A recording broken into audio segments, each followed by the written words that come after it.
I don't know if it'll work, and maybe that'll help. Maybe it's too yellow and we need to go with a whiter light. That might be why. We're trying to figure out why we're like have this weird green tint. Because we're using a living room. I wasn't going to say anything, but yeah, it's because we're using. No, we're well aware.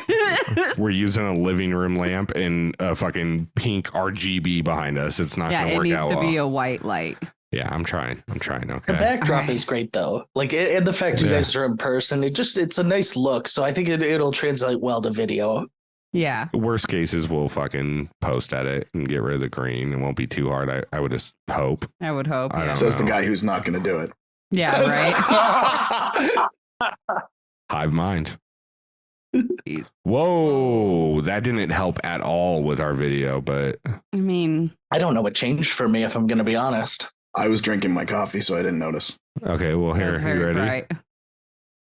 Oh, we got some orange. That gave us some color.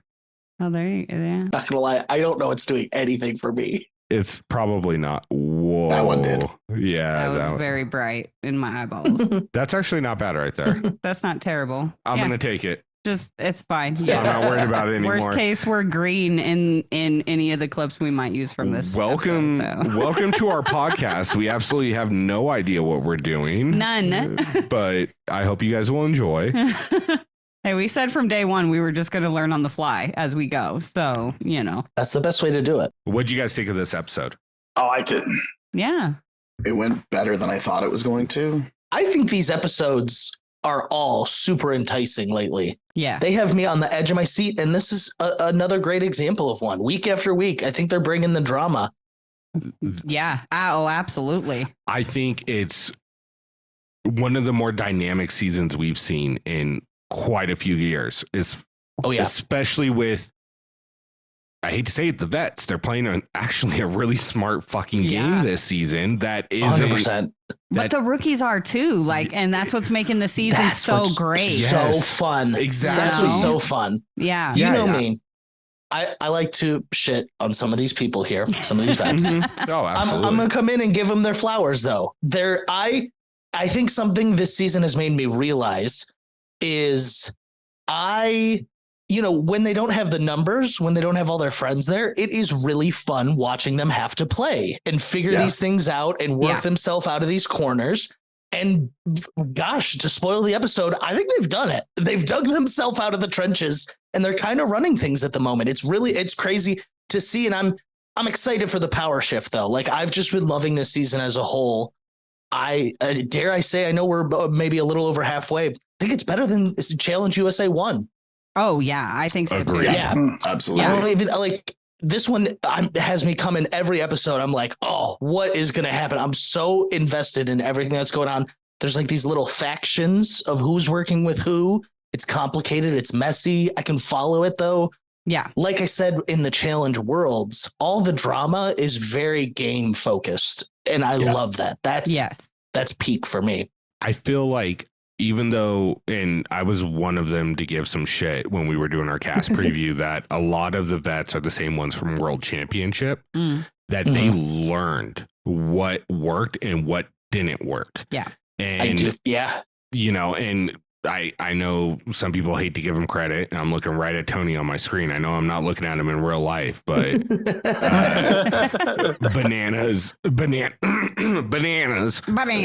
learned, what worked and what didn't work with the rookies last year, and what worked, what to play off of. Scared him into shape. Yeah, and then Michaela kept him there. He goes, maybe I should work.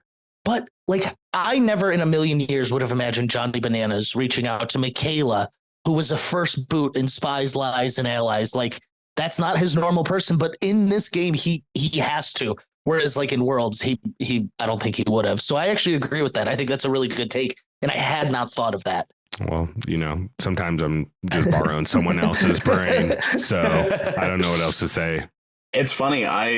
This episode, I had a lot less of an issue with Bananas and a lot more of an issue with Wes's gameplay. Oh, fill me in. I love Wes. I thought it was great. Everything he did. No, I'm just kidding. I'm joking. I really do like Wes as well, but the fact that he was part of a conversation to work collectively, he decided not to as soon as he had the chance. But if any one of those three people wouldn't have, there would have been another house meeting and he would have had another conversation about how he's just here to play. No one's giving me a chance. Yeah. He just like pisses away his vote, which offsets the numbers. And that one vote for Cassidy could have been the difference between Sebastian going in versus over Monty. Because that's where I know it only takes one vote to go in, but he decided to piss it away for a laugh. That's fair. I don't hate the pissing away of a vote, though, if I'm being honest. I don't. Yeah. I actually think it keeps him out of the Sebastian and Monty beef. He's trying to play both sides right now. And he's like, I'm already made an enemy. Cassidy, she already hates me. If she goes in, fuck, do I care? I actually thought that was like pretty brilliant. And I'm shocked more people didn't do it, if I'm being honest. This is the first individual vote we had. And it was the most uniform vote. It was 7-6 and Wes's 1. It would have been 7-7 though, if Wes had, and how crazy is that? In the team game, the votes are all over the place. As soon as it gets individual, people started falling in line. They got a little more scared. So I would counter that to say that even though he did vote like away from the Monty and Seabass, he still voted against Survivor. And the 7 people presumably that voted together were Survivor. But I don't know who voted for who. All we know is that there are 7 Survivor people and 7 people voted for Monty. Isn't there 8 Survivors? No? I think there's 7, but I don't math that well. Wes hasn't changed his vote, and why would he now? Well, here's my thing. I loved it when Michaela threw the fucking rogue vote on Wes. So how am I going to be upset with Bananas throwing a rogue vote on, or Wes throwing a rogue vote on Cassidy? Yeah, you know, I enjoyed it. It's what makes this game interesting is when someone doesn't expect something to happen and someone's like, Wes being Wes. I'm going to shit on you real quick. Enjoy this. I think the Hopper is actually the best part of this whole season. 100%. Oh, yeah. I love it. I think the main thing it's done is it's made more people have to worry. And when they worry, they play a little harder. Yeah. And even if that worries just like 10% more, it's fun watching these people sweat instead of, season after season where we're like, oh, this person knows they're safe again. This person knows they're safe. Yeah. This has just been wall to wall entertaining. What do you like better, the Hopper or the Skulls? I do like Skulls. I think I'm going to go Hopper, though. Maybe it's recency bias. Yeah, I'm going to go Hopper on that, too. I really think the Hopper format is brilliant. It causes you can go in on one vote. Every vote matters. It's not like there's no incentive to really bandwagon anymore. You it's anonymous. Put your vote on who you want to see in there. And it causes more people to think, oh, my God, I need to keep my name. Like, they're trying to control more elements. Like, I got to keep all the names out of there. Like, no girl names in the Hopper. It's fun watching them try to work around the odds of the Hopper. Right. Yeah. Especially like the conversation between Josh and Underwood. And I know we're bouncing all around. Yes. But like his goal was just to have no Chris votes in the Hopper because he knows it only takes one. And he did it. And he did it. That's true. Yeah. Yeah. And here's the thing is it definitely does make them work harder, in my opinion. It also as well, it creates that dynamic of someone fucking off, like we said, with one vote can completely change the dynamic of the game. Yeah. At any moment. And that type of, Veronica in here. Fuck. She knows the power of one vote. She knows the power of one vote. Sorry, go on. But I mean, just the simple fact that one simple thing like that can switch up the whole game. Like you could have a potential 7-time champion going out on one rogue vote. One ball, yeah. Or, an expected, person that would dominate someone like Desi on one vote going out. Yeah. Like that's just it's unprecedented and I love it. And that's my soapbox for tonight. I actually think it does the exact opposite. You guys lost your green tint all of a sudden from me, not to jinx you. I turned off that the backlight and that did it. So I actually think the Hopper is like the complete opposite of the algorithm where they switch partners every round, where that like incentivized scared gameplay. This incentivizes you to go out, be social, take risks, put in a Cassidy ball when you feel like you need to or have to. I'm telling you, from the jump, the Hopper, I think, has kept the pace of this really exciting. So I want to see it again. Something you guys brought to my attention. I'm all over the place. I told you we're gonna fill that time requirement, no problem. Oh, easy. So you guys brought to my attention that you think that the Challenge USA, they're trying to move like the MTV fans over to that one, and that this may be, and I think that they have hit their goal perfectly. Yeah. This is like the perfect combination of MTV vets, the CBS legends, and just like an all-out messy war. And I was really against having like the Fessies, the Joshes, the Michaelas, the Michelles, but I actually think they provide like much needed tension almost. It's interesting to me too that the people that we saw in USA, like a Tiffany, provided so much more entertainment in this season when prompted, She right? was hilarious. Oh my gosh, she's a highlight so far. Great. And then right behind her is Michaela. Like her confessionals, her ad libs, her interactions in the house, they've been top notch. It's really been an entertaining season. And I know the people on Twitter will fucking be like, oh no, this season's shit and blah blah blah. Go watch another season. Is that what they're thinking? I don't even know what they're saying out there. I've been having so much fun with it. It's ridiculous. Honestly, since they changed the name to X, I haven't really been on it. Listen, how old school challenge is this? Tyler was like, I'm throwing myself into an elimination for my showmance. It was a Big Brother move. That's amazing. Yeah. Well, and that's exactly what I was going to say, kind of going back to like, having like these Big Brother players, these Survivor players and the MTV vets again. It's like, it's giving that older feel of when it really truly was real world versus road rules. And it used to be like, who's the better show, blah, blah, blah, blah, blah. Yeah. And then going against each other and all this. And then when they got Fresh Meat involved, and then we had the battle of the seasons with Fresh Meat and Real World and Road, you know what I mean? So like, it feels like that again to me. Like it feels like it's a battle again between who's the better show, who's the better originating show, Yeah. I totally see that. Too bad that they haven't been doing this long enough, because I would totally amend my idea for season 40 to be like the best of Survivor, the best of Big Brother, and the best of the Challenge. It still might be. You never know. That could be a great three-way. That could be your backup. Yeah, I mean, a battle of the shows. Yeah. So Bananas and Tori threw Tyler and Alyssa in, and when Tyler gets off, he goes, "Great job, Survivor. Good win for you guys." Yeah. They had nothing to do with it. It was literally Bananas and Tori. So it did become a Survivor versus BB. And I do want to say, Survivors have not lost a single person. That is correct. They're the only group that hasn't. Yeah. Yeah, it's wild to kind of see this all happen. Have you seen my fantasy team? No, I need to check it out. I saw him at the beginning of the season. I haven't seen them updated. I don't think we've updated them. I still don't think I've lost anybody, though. Yeah. No, I think Josh is kicking everybody's ass right now, honestly. That's why he hasn't been updating it. Just kidding. Yeah. No, honestly, you know what? You better update it for my birthday. I'm trying to remember who I have. I think I've got like Tori. No, I think I don't know. Fuck it. It doesn't matter. I don't remember anymore. I'm not too worried about my team. I've got Michaela and Corey. That's my team. That's good. That's a fire This team. episode, I had two people that they had moments where I was like, oh, they could really win this. And Michaela was one of them. Yeah.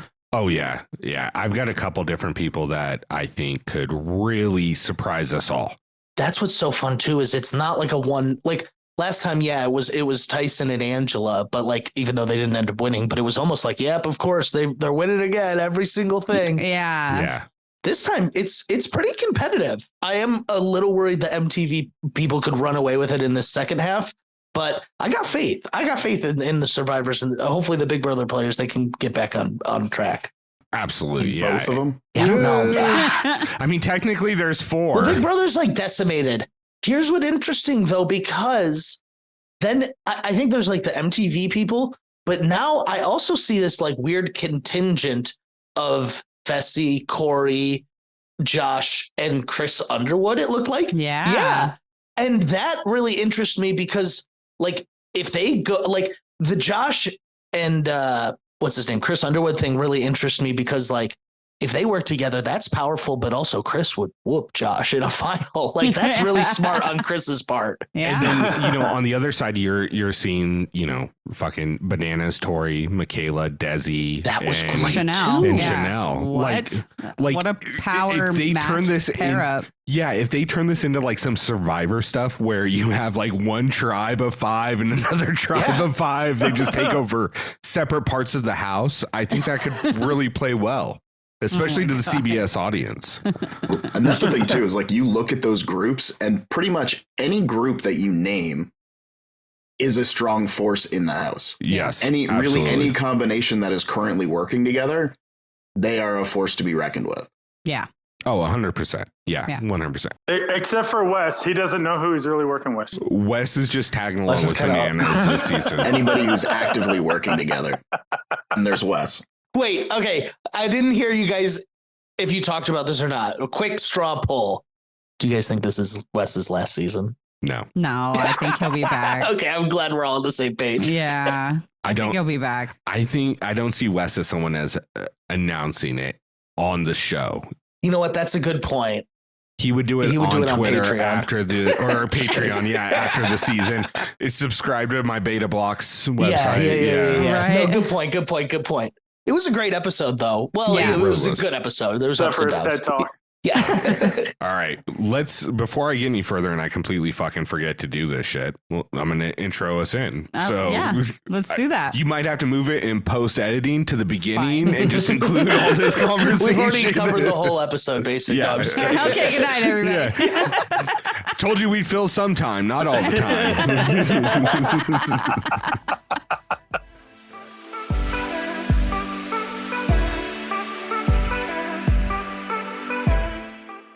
Hey everyone, thank you so much for tuning into the Challenge Fandom Podcast.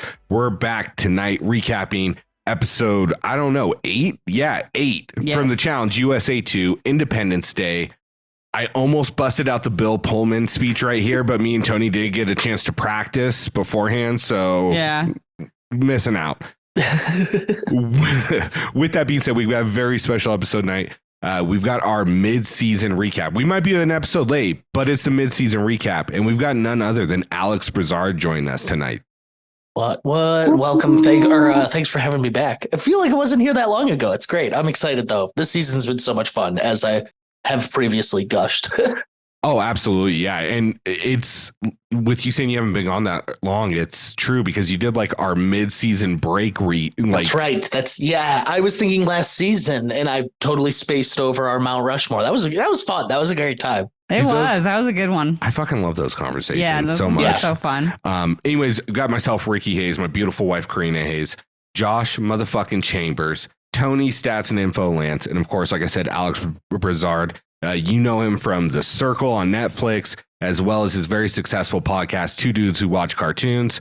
Did I fuck that up? Yes. You added a word. It was great. It's perfect. You know what? It wouldn't be. I think the longer it is, the funnier it is. It's like a bit almost. Almost. Yeah. We're just going to keep this pushing maybe till season 40 and then we'll drop it. Who knows?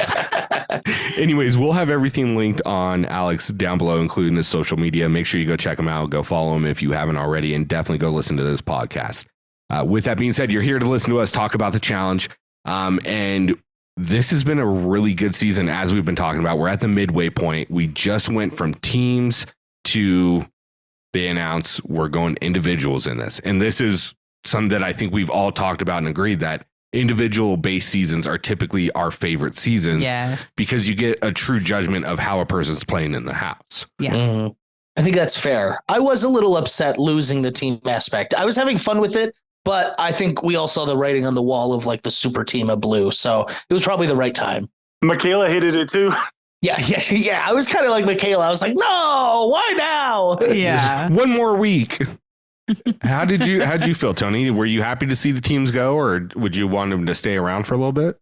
I would have wanted it like one more week. This is the actual halfway point, though. They did 8 eliminations. They're going to do 8 more. So it was technically like a good spot, I guess. I guess. I agree. I think the teams are fun, though. And I really it was like War of the Worlds, but with 3 teams. And I actually think that was a fun dynamic. And it made it more interesting the way that people bounced around, because again, to your point about the social aspect of the game, you saw a lot of the outcome of social interactions being played out as to who took whose spot and sent somebody else to the other team.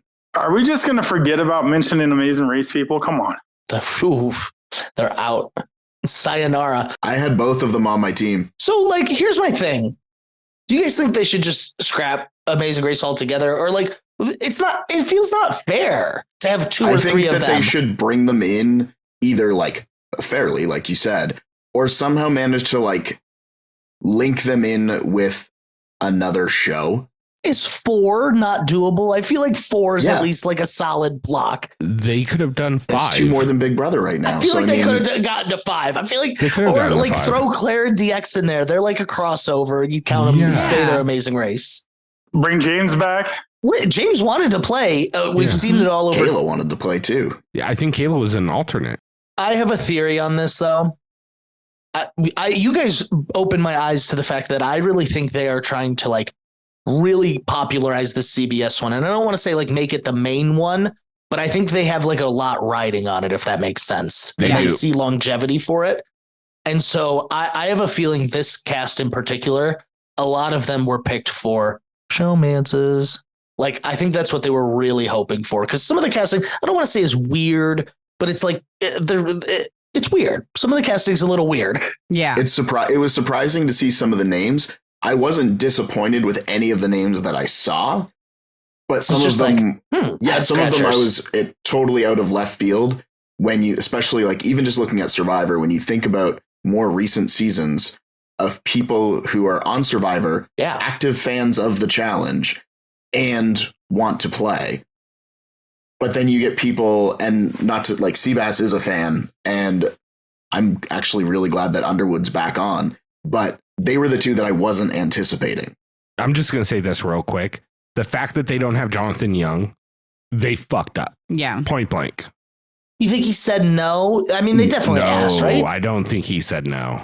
No. That's so weird. Look, I can't say who, but I've talked to quite a few different people that have done the challenge and some that have done Survivor. And from what I've heard, he did not say no, and they just didn't contact him back. Yeah. And that's a real loss, in my opinion. Because Bananas didn't want to be on the same season as him.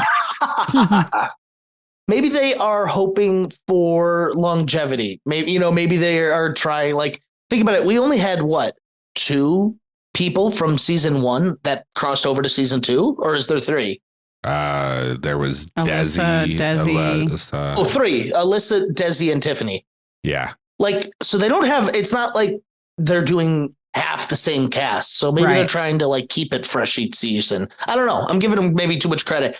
That makes it even shittier. Yeah. Once you guys pointed out to me like how they're treating this show, I started to see the signs, and I really think you guys are right. And I think especially bringing over the MTV people, they're really trying to make a push for this to be very legit. I was just going to say, like, that means if they brought over 3 people from USA to USA2, that means that they brought 3 returning players, which is 1 more than Amazing Race players that they brought into the game. It's just, and I loved Lewis and Dusty. I actually think they both added a decent amount. I mean, Dusty actually added a ton to the season, even by the end. So I don't know. I think that's like a really weird choice to just be like, 2 Amazing Racers.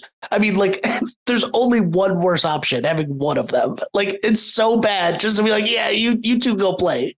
They would almost do better to just say, these 2 are from a Survivor season you don't remember, and then just said they were part of Survivor. Because as soon as they say that they're from Amazing Race, they're 2 people from Amazing Race. They don't have the numbers to do anything if they get tackled, like if they go after them. So they just get dwindled down. If there was only 2 of me, I honestly think I differentiate. I get away from that person, which is like... Yeah. So terrible to do. That's why I'm saying, like, what a terrible situation to put them in. It would just be the Denise and Malcolm where like one goes to Survivor, one goes to Big Brother. Yeah.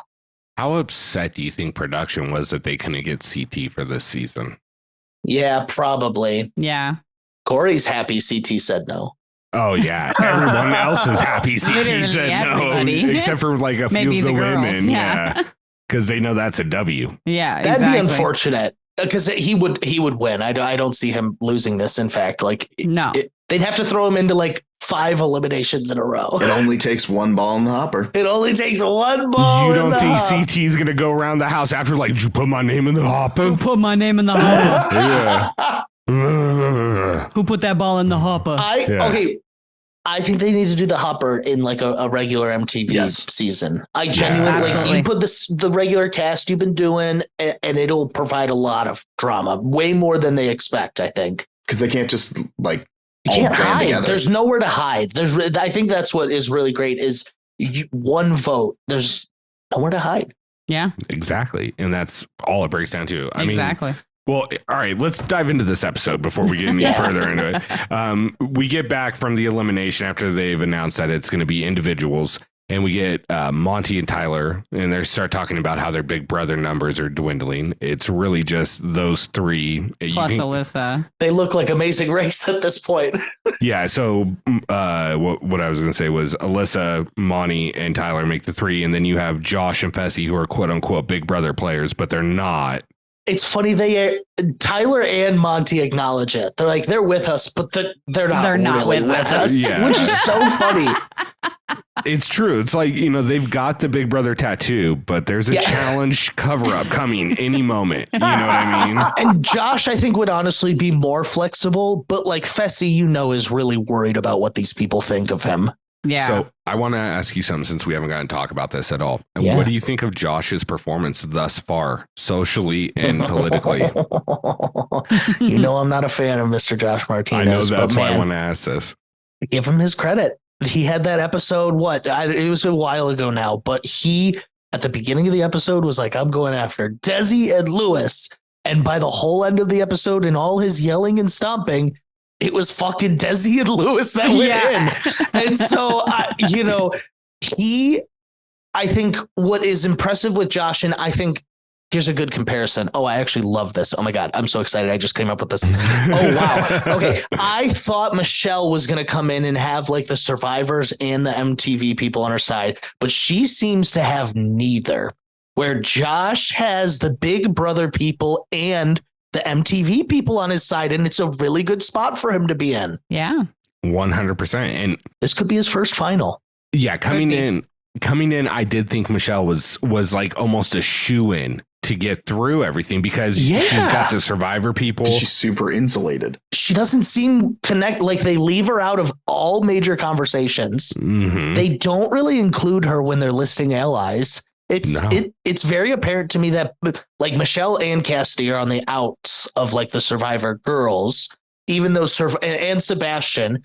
And now it looks like Chris is kind of leaving. So like, that's what I like is it's not super clear cut anymore. Like MTV, Survivor, Big Brother. There's a bunch of like mishmashing and mixing up going around. Well, I feel like with Michelle, I feel like her situation with the other like Survivor girls significantly changed after that vote where Josh lost his fucking mind and she flipped on the promise she had made and where she was supposed to vote and ended up voting Lewis in. And like, I think that's really where she lost a lot of faith with them. And that's why like Chanel and Desi don't really name her or it was really her include and her. Tiffany that really screwed that vote. Yeah, and Tiffany's gone.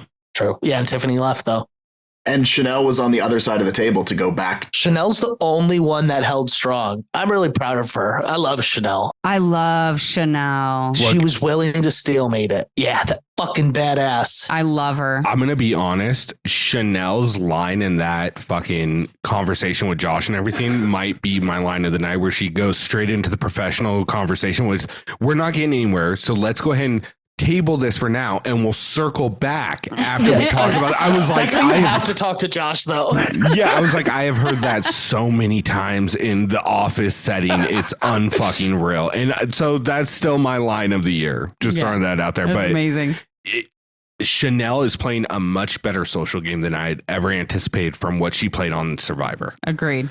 She comes from the world of online reality gaming, if you know anything of it, where you play Survivor and Big Brother online. And so I also come from the world of online reality gaming. So I am thrilled watching someone just like live out their dreams on TV. And so it really warms my heart to see how well she's doing.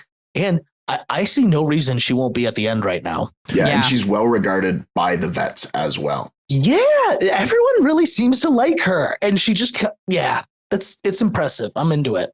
I think it's the fact that she shows she has a backbone. She'll say what she wants to say. Mm-hmm. She's going to stick her neck out for you. She's not scared to go into an elimination. She obviously doesn't want to. And she knows she can compete. Yeah. And even in heated arguments with Josh, she never gets disrespectful. Keeps it cool. She keeps it cool and level-headed. I think they respect her for that. And I mean, obviously, just the outside view looking in. Another person that was a big fan of someone was Monty. We find out was a big fan of Tyler, not really knowing him prior to this game. Yeah, and that's exactly what I told Karina. I was like, he was such a big fan, he learned how to take second. Because I studied his game perfectly, and you did a little worse, but you got to the same spot. Yeah, you did great studying his game. You got right there. Good job, buddy. So funny. I told Sarah, like, I laid it all out for Sarah, and she's like, why didn't he model it after the person who went first? That was like an excellent question. That would be Casey. Funny. Yeah. So, you know. Ready for this though? I really disliked Monty on Big Brother, and he was fine on this episode and like season. I by the end of it, I was like, man, buddies going against each other. I was like, oh, I got a little sympathy here. Right. Oh yeah. Yeah. And then we've kind of talked about this already, but the next part is where Bananas and Michaela are sitting there and they start having their conversation. And this was the paradigm shift that I was waiting for in World Championship that never happened, which is them realizing it's basically an unmovable object against an immovable force. I'm probably saying that completely wrong, but whatever. I just pulled a fucking Nelsonism and I'm happy about that. Anyways, we were waiting for that tide to break and it never did. And then we finally get it this episode. And it's all of a sudden it's like, I want to see this play out. I want to see kind of a rookie survivor type person like Michaela partner with the Bananas and let's see how they run the game together. Right. Yes. It just creates such an interesting dynamic. I agree. What's great about this, and like I said, I would have been so ready to come in here discrediting all the vets, but Johnny Bananas has been so scared of survivors ever since he met Jay. And like, he's never been able to get over that. And this was the very first time I feel like he was not like scared, intimidated. Because Jay got Michaela out. Yeah, maybe that's what it is. That is funny. Yeah, that is, wow, full circle moment, probably, actually. That's pretty cool. He was like, you know what? You hate Jay? I hate Jay. Same they made friendship bracelets. Yeah. It was great. Twinning. He's what I wish they would have gotten for this season. Yeah. Damn. Ugh. Oh yeah, Jay would have been great for this. Not with Michelle. Well, yeah, I mean, got Michelle there. No, but they're buddies. I get Bananas. it. Like, I get why people like Michelle. I'm not a fan. I mean, I just don't think certain things about her, but then there's other things that are like. I've done a roller coaster with Michelle. When she first won, I hated her. And then I like really rose up on her. She's not. I just think the challenge is not her game, is what it is. I think that's what it is. Like her confessionals are good. Yeah. But watching her gameplay and how she's plotting out the game, it's so left field that I don't see any success happening. I think I have what it is, because I've wondered this too, because I feel the same way about Michelle. I think she really undervalues like the physical aspect of the game. She really thinks like you can social and strategic your way to anything in the game. And it's like, you do have to win. And I'm really hoping her and Jay's like little winning streak they went on maybe like gave her some of that, but we'll see. I don't know. She hasn't won too much this season, but like there's also, how do I put this? I feel like there's an art to like acting like a winner versus like always winner. Well, like Corey does not win often, but everyone's like, I want to work with Corey because like he wins a ton. You know what I mean? Yeah. There's just sort of like an air that you put on. And I think she doesn't have that. I think, and that might be it. And I think maybe part of it is she doesn't value actual loyal relationships in the game. Yeah. In Survivor, you don't need to as much. So it makes sense, but you gotta adapt. Like I like Michaela's one who looks like she's really adapted. And that's the most impressive part. You know, Desi's another one. She hasn't played with the MTV people, but she gets the trajectory of the game. Yeah. And she She reminds me a little of like a CT, but not as like if you put me in there, I'll smash your face and eat your head. You know what I mean? That's interesting. I've never looked at it that way. Socially, I feel like people like her, and people are like, well, I don't really want to put her in an elimination. Like she did go in the one, but like she's gonna fuck up most people she sees in an elimination. Right. Yeah. I see her as a more entertaining version of Jenny West. Oh, that's a good one too. That's good. Yeah, like she's super entertaining. She gives great confessionals, great ad libs during, dailies, and look, she was so into fucking that glass slide one that there's pictures of her ass hanging out now. Yeah. I mean, like, and she's got a great sense of humor. I mean, and I know I'm gloating about the woman. It's hard not to, but I think she is could move over to the flagship and become a face of the show. Oh yeah, I agree. Easily. They showed that Enzo clip again, and I just got furious all over again. Oh yeah, fuck, dude. man. Especially because from the jump, I was like, what the fuck is Enzo doing here? I think that's what, and then he made the whole way. He even won an elimination. And I was like, wow, what the fuck? But then in my moment of finally being like, see, I knew he didn't belong here. He just dragged Desi, one of my favorites, down with him. And it was like, oh, that sucked to be right. Yeah. I got so upset. I was so disappointed. I was like, but that's why I'm glad she's back. And this is something the challenge provides, that like a shot at redemption for her, like right away. She doesn't have to wait years and years and years. Like she can be like, I need to prove I can do this. Oh man, there's like so many people I want to see win right now. That's fun. That's like really fun. That makes it fun, huh? Yeah, I like that. I feel the same. Yeah, it's to the point where I wouldn't mind seeing about 6 different people win. Yeah, exactly. And even like the people I don't want to see win, like a Bananas and a Tori, I can't say they didn't earn it. You know what I mean? Like they've been through it this season, and I'll give them their flowers if they do. Like it's the boring wins that I'm like, boo, boo. Yeah, and we've talked about that. As far as we think there should be rotations on how long they're in in multiple seasons. Casting. Yeah. Right. Yeah, but this one, it's just played out well, and I have nothing bad to say about it. I mean, even this episode wasn't the most entertaining, but this whole conversation with Bananas and Michaela, with her and Mitty, this really pushed the strategy. Yeah, it pushed it to another level. It did. And I wanted to ask you guys a question, because I caught this moment when she was talking to Bananas. She had a confessional where she had said that her original desired alliance member was Wes, but then she says that Wes isn't willing to stick his neck out for her, wouldn't be willing to stick his neck out for her. So now it's going to be Bananas. And I'm just wondering what you guys think. Like, is she being naive about Bananas? Because to me, that's not better. That's not a better.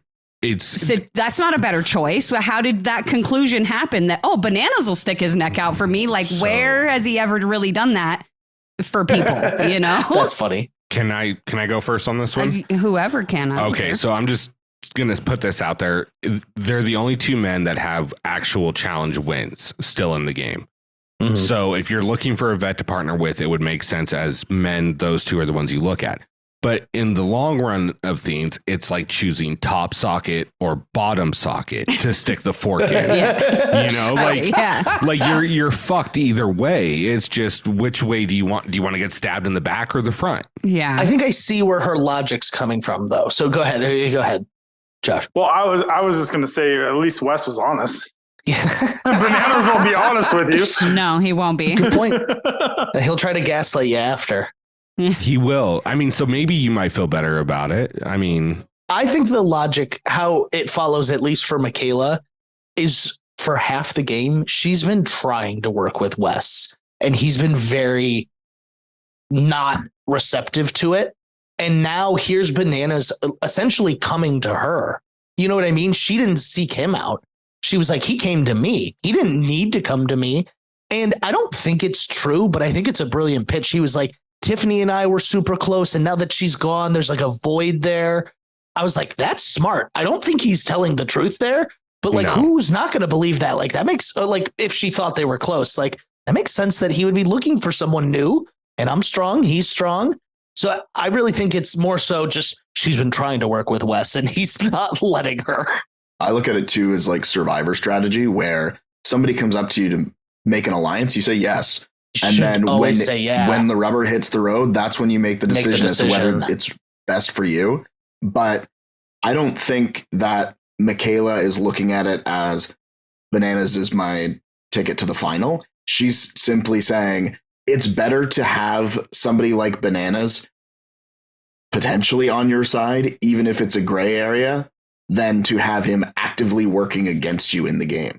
Well, and I think he's smart enough they're both smart enough to know that if it comes down to Tori or Michaela, he's going to pick Tori, right? Yep. But if it comes down to Michaela and Cassidy, she secured her spot to not get that vote. That's fair. That's fair. I don't think she has an illusion like we're number ones now. Yeah, and that's the thing is it's not a game of feet right now. It's a game of inches. Get that little bit of a win. Them two making this bond may have brought the three Survivor girls, Tori and Bananas, all together for that deal. Like I said, this episode moved a lot of pieces here. I watched this episode twice. It was on the edge of my seat both times. So yeah, same. Agreed. And with that being said, as great as this episode was, I'm going to bring this back. One thing that pisses me off every time I hear it on a reality show, and this is when Alyssa's crying to Tyler about the game being about lying. It's like, it's a fucking reality TV show. To me. And this is your second time doing this type of game. Like, I wrote down, isn't Big Brother about lying, cheating, and manipulating people? If not more than the challenge, yes. Yeah. I am not one to go easy on people ever.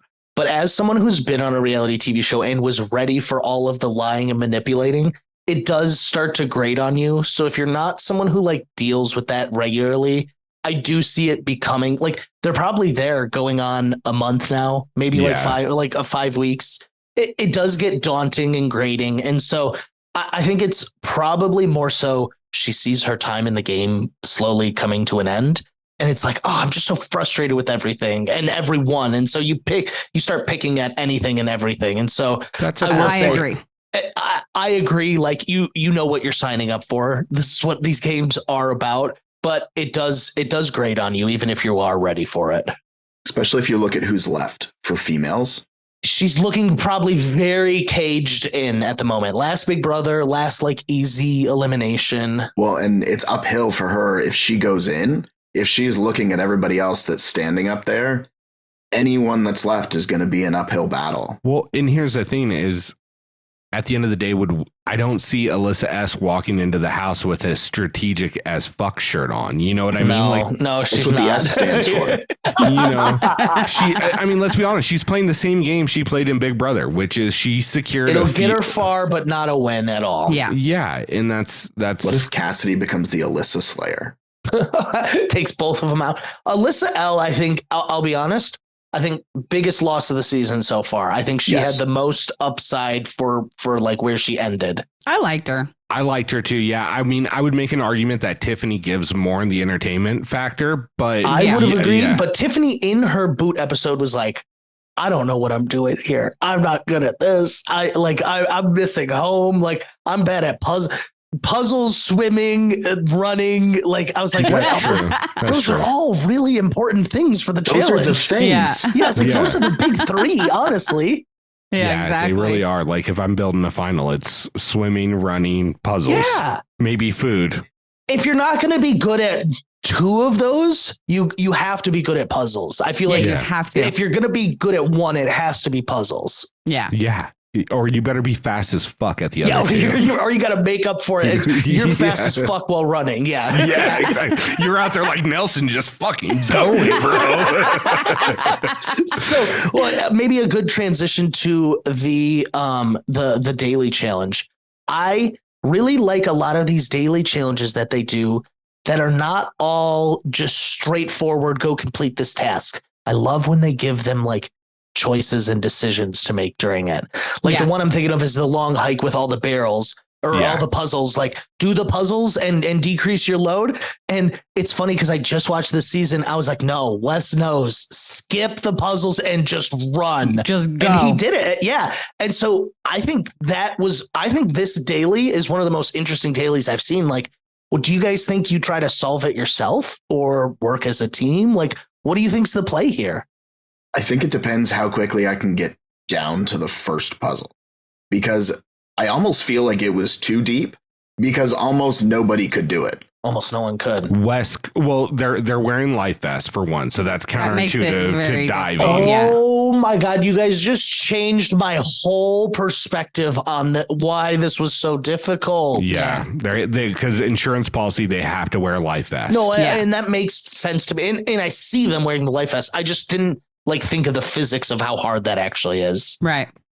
And you know what? They probably didn't plan on the water being as murky as it got lower. Yeah. And water does that. Yeah. Especially when there's sand at the bottom. Yeah. And there's a current going into a fucking cave. Yes. So, I mean, I think it would have been smarter to work as a team because you can piece together the board in sections. Right. Or brains are better than one. Yeah. And I think there's a reason why the girl who won is because she was on a group that all worked together. Well, that group was the funniest to me because they're like, okay, we're all going to work together. We're all going to work together. Wes gets the first clue and he takes the fuck off. Not a great move, but man, I was dying. What did he say? Like, oh, I'm sorry, I can't help. I can't. Yeah, that was so good. It's funny watching the dichotomy. What do you think was better? Because so they got similar effects, I guess, like Bananas being like, pause, not telling him cats. You know what I mean? He said pause.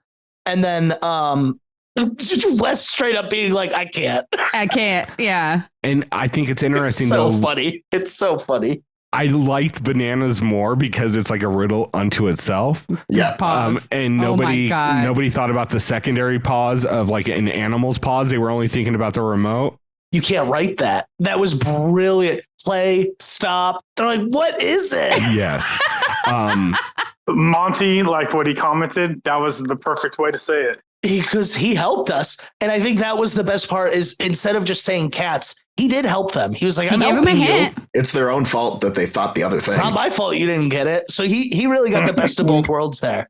Yeah. So, and I think Wes is interesting because he doesn't help until Tori shows up in the cave by herself. And then he That's the only one. He just didn't want to help the other two.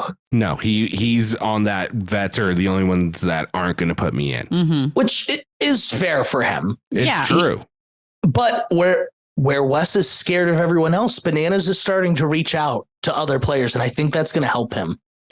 I agree with that. Yeah, I think it's because Wes wasn't in the game long enough in Worlds to see how it played out with. Well, it's just odd though, because like that's like Wes's signature move is like, you know, I think he tried and got rookies. really shut down. And I think he kind of shut down after that. Think about it. Well, like since his big campaign where he's like, we're putting in a woman today. It's going to be a woman. And they all voted men. That was great TV. Like one of the best TV moments. But I do think he maybe shut down a bit strategically after that. Yeah, I agree. And I think that first, winner's deliberation where Michaela and Desi were like, no, shut the fuck up, Wes. We're doing what we want to do. Oh, that was also brilliant. Where she's like, that's a good point, but XYZ, ABCD. I was like, oh shit, yeah.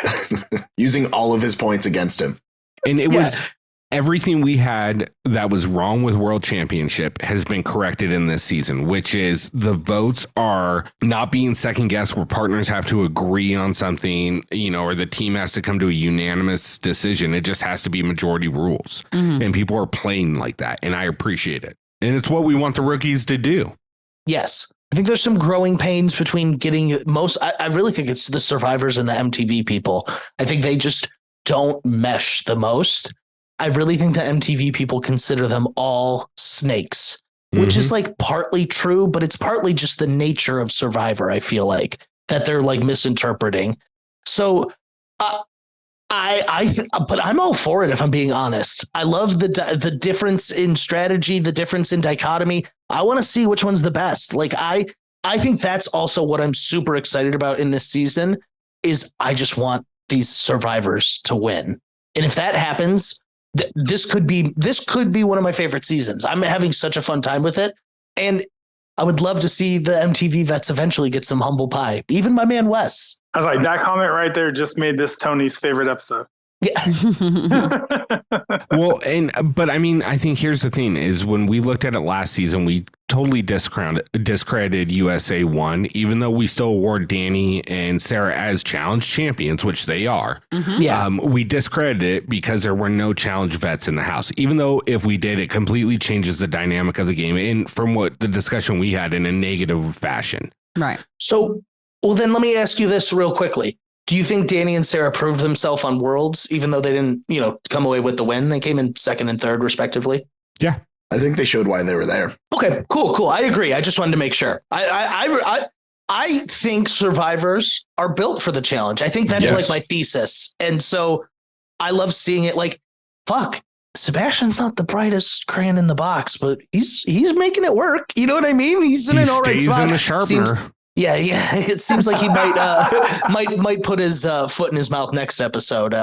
And then Chris Underwood's like the biggest question mark in Survivor history. So it's actually really fun getting to see him do stuff and like think, and play. Like, I'm curious to see, is he good? I'm glad he won his elimination, but this is like a different test for him all in itself. Yep. And it's it's so interesting to see someone like Chris on a show like this, because you're seeing a whole different style of gameplay, but you're also seeing how incredibly adaptable he is and the extent of his social game that we didn't really get to see as viewers of Survivor because he wasn't in the main game for like such a large portion of it.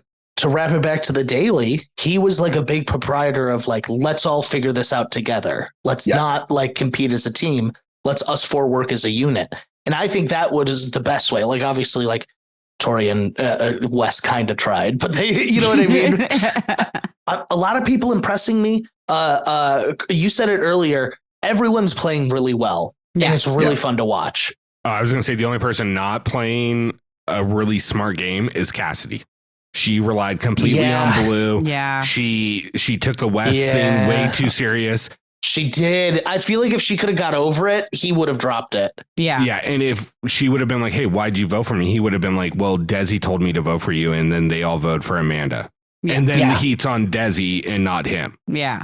It's an easy explanation. Like, he didn't do anything wrong, really. You know what I mean? No. Well, I mean, I agree. She's probably her and Alyssa, but, Alyssa's is a little different. They're probably like in the worst spots of like, I can't think of a man that I would say is in like a terrible spot. Well, I mean, Tyler's on the outs. Yeah, Tyler's on the outs, but like, I have faith in him. I actually think now that he doesn't have Monty, if he loses Alyssa, I don't know that I just feel like that's could happen. Like, if he gets solo, I see him somehow working his way back in. I don't know. He could win a final. I still see him there at a final, though, honestly. I could see him very easily sort of becoming part of that Josh, Corey, Fessel, Underwood like group. Contingency, and they're kind of like TYB 2.0. Oh, my God. Ooh. And I'm not mad at it. Oh, my God. Fessy, and they did highlight Fessy and Tyler know each other before. Yeah. They made it seem like if Fessy was like, we're good, you and I are tight. They'd never worked together in the game they played. Like, okay. They were in the same alliance. Yeah. I literally was like, what? That's crazy. They just found one shot. If I remember right, they were in the same alliance. They just didn't work together. No. They were on opposite sides of the house, level 6 and Faute. Oh, because I thought Angela and the other girl that Fessy was seeing at the time were friends and in that alliance. So he got brought over. They were friends, but they also were in separate alliances, those two, even though they were friends. Yeah. But so we need Angela to get back in this mess too. Oh my God. See, I'm excited for future seasons. This season here has me being like order 40 seasons of the Challenge USA. This is great. Yeah. Well, this is proof positive that they have the right dynamic, like that they have the right mix if they increase Amazing Race. I'm all for mixing them too. Yeah. Bring in more MTV. I'd be fine if they did this again. I say they pick 4 shows, bring 10 of each. That would honestly, they need to do that. I just don't think they will. So you know what I mean? Like, I mean, that's a massive cast, but that's expecting like fair. Yeah, but you do doubles the whole time. Yeah. Yeah. You could do all stars eliminations where you have a male female elimination same night. But going back to what you were saying, right? What you were saying earlier about the USA being very, like, Danny and some of them, I personally think you take Danny and Angela, and you put them in almost any challenge, flagship or not, they are still one of the top competitors in that season. I mean, honestly, if you were to line me up and say pick a male partner and Danny's there, unless CT or Jordan's there, I'm probably going Danny. You know what I mean? That's very. I totally agree with that, and I just think he like understands the game. Like he's got a straightforward trajectory, but he knows that he can do that. If that makes sense, he does not need to zig and zag too much. No, exactly. And I think Tori was trying to zig and zag too much for him. Not to rehash this all again. No, and I think. Look, let's get through this daily real quick, and then we're going to get into some more. I love this daily. Yeah, it was really good. I mean, the fact that the swim out there wasn't extremely far, but it was a good swim. Mm-hmm. Diving with this fucking life jacket, not the greatest scene. Yeah, and then into the cave, and it was, if you guys caught it, the same cave that they used for Spy's Lies. Yep. Where Tommy got concussed. Had that thought, but I didn't want to. I was like, they're not in the same location. You know what I mean? I talked myself out of it. Yeah, they were right under where Ashley and Huey kissed. That's what made me think of it. Was I saw the cliff sign? I was like, that's where Huey puked and Ashley kissed him. Fuck yes. The water wasn't as rough this time. The swim through the cave wasn't that bad. Yeah, they picked the right time of day to do it. Tasha didn't jump on anyone's head. Tasha wasn't attached to the side of the wall like a cat. Yeah. I mean, that was a glorious episode. I'm going to be honest. That episode was great. Yeah. Man, we love the cave. Yeah, this is where it's at. It's Michelle's second time at the cave. Yeah, it's like the grotto. Didn't Michelle get banged up last time? She came out with like a bloody nose. She definitely did. Yeah. This challenge fucked everyone up, and it was like right out of the gate. Whoa! They're like, okay, we're not jumping from up top. Let's start down below. Dude, Tommy literally retired from reality TV after this. He was like, I don't want to do any more reality TV. Took reality TV away from Tommy. Yeah, exactly. It was like that poor man.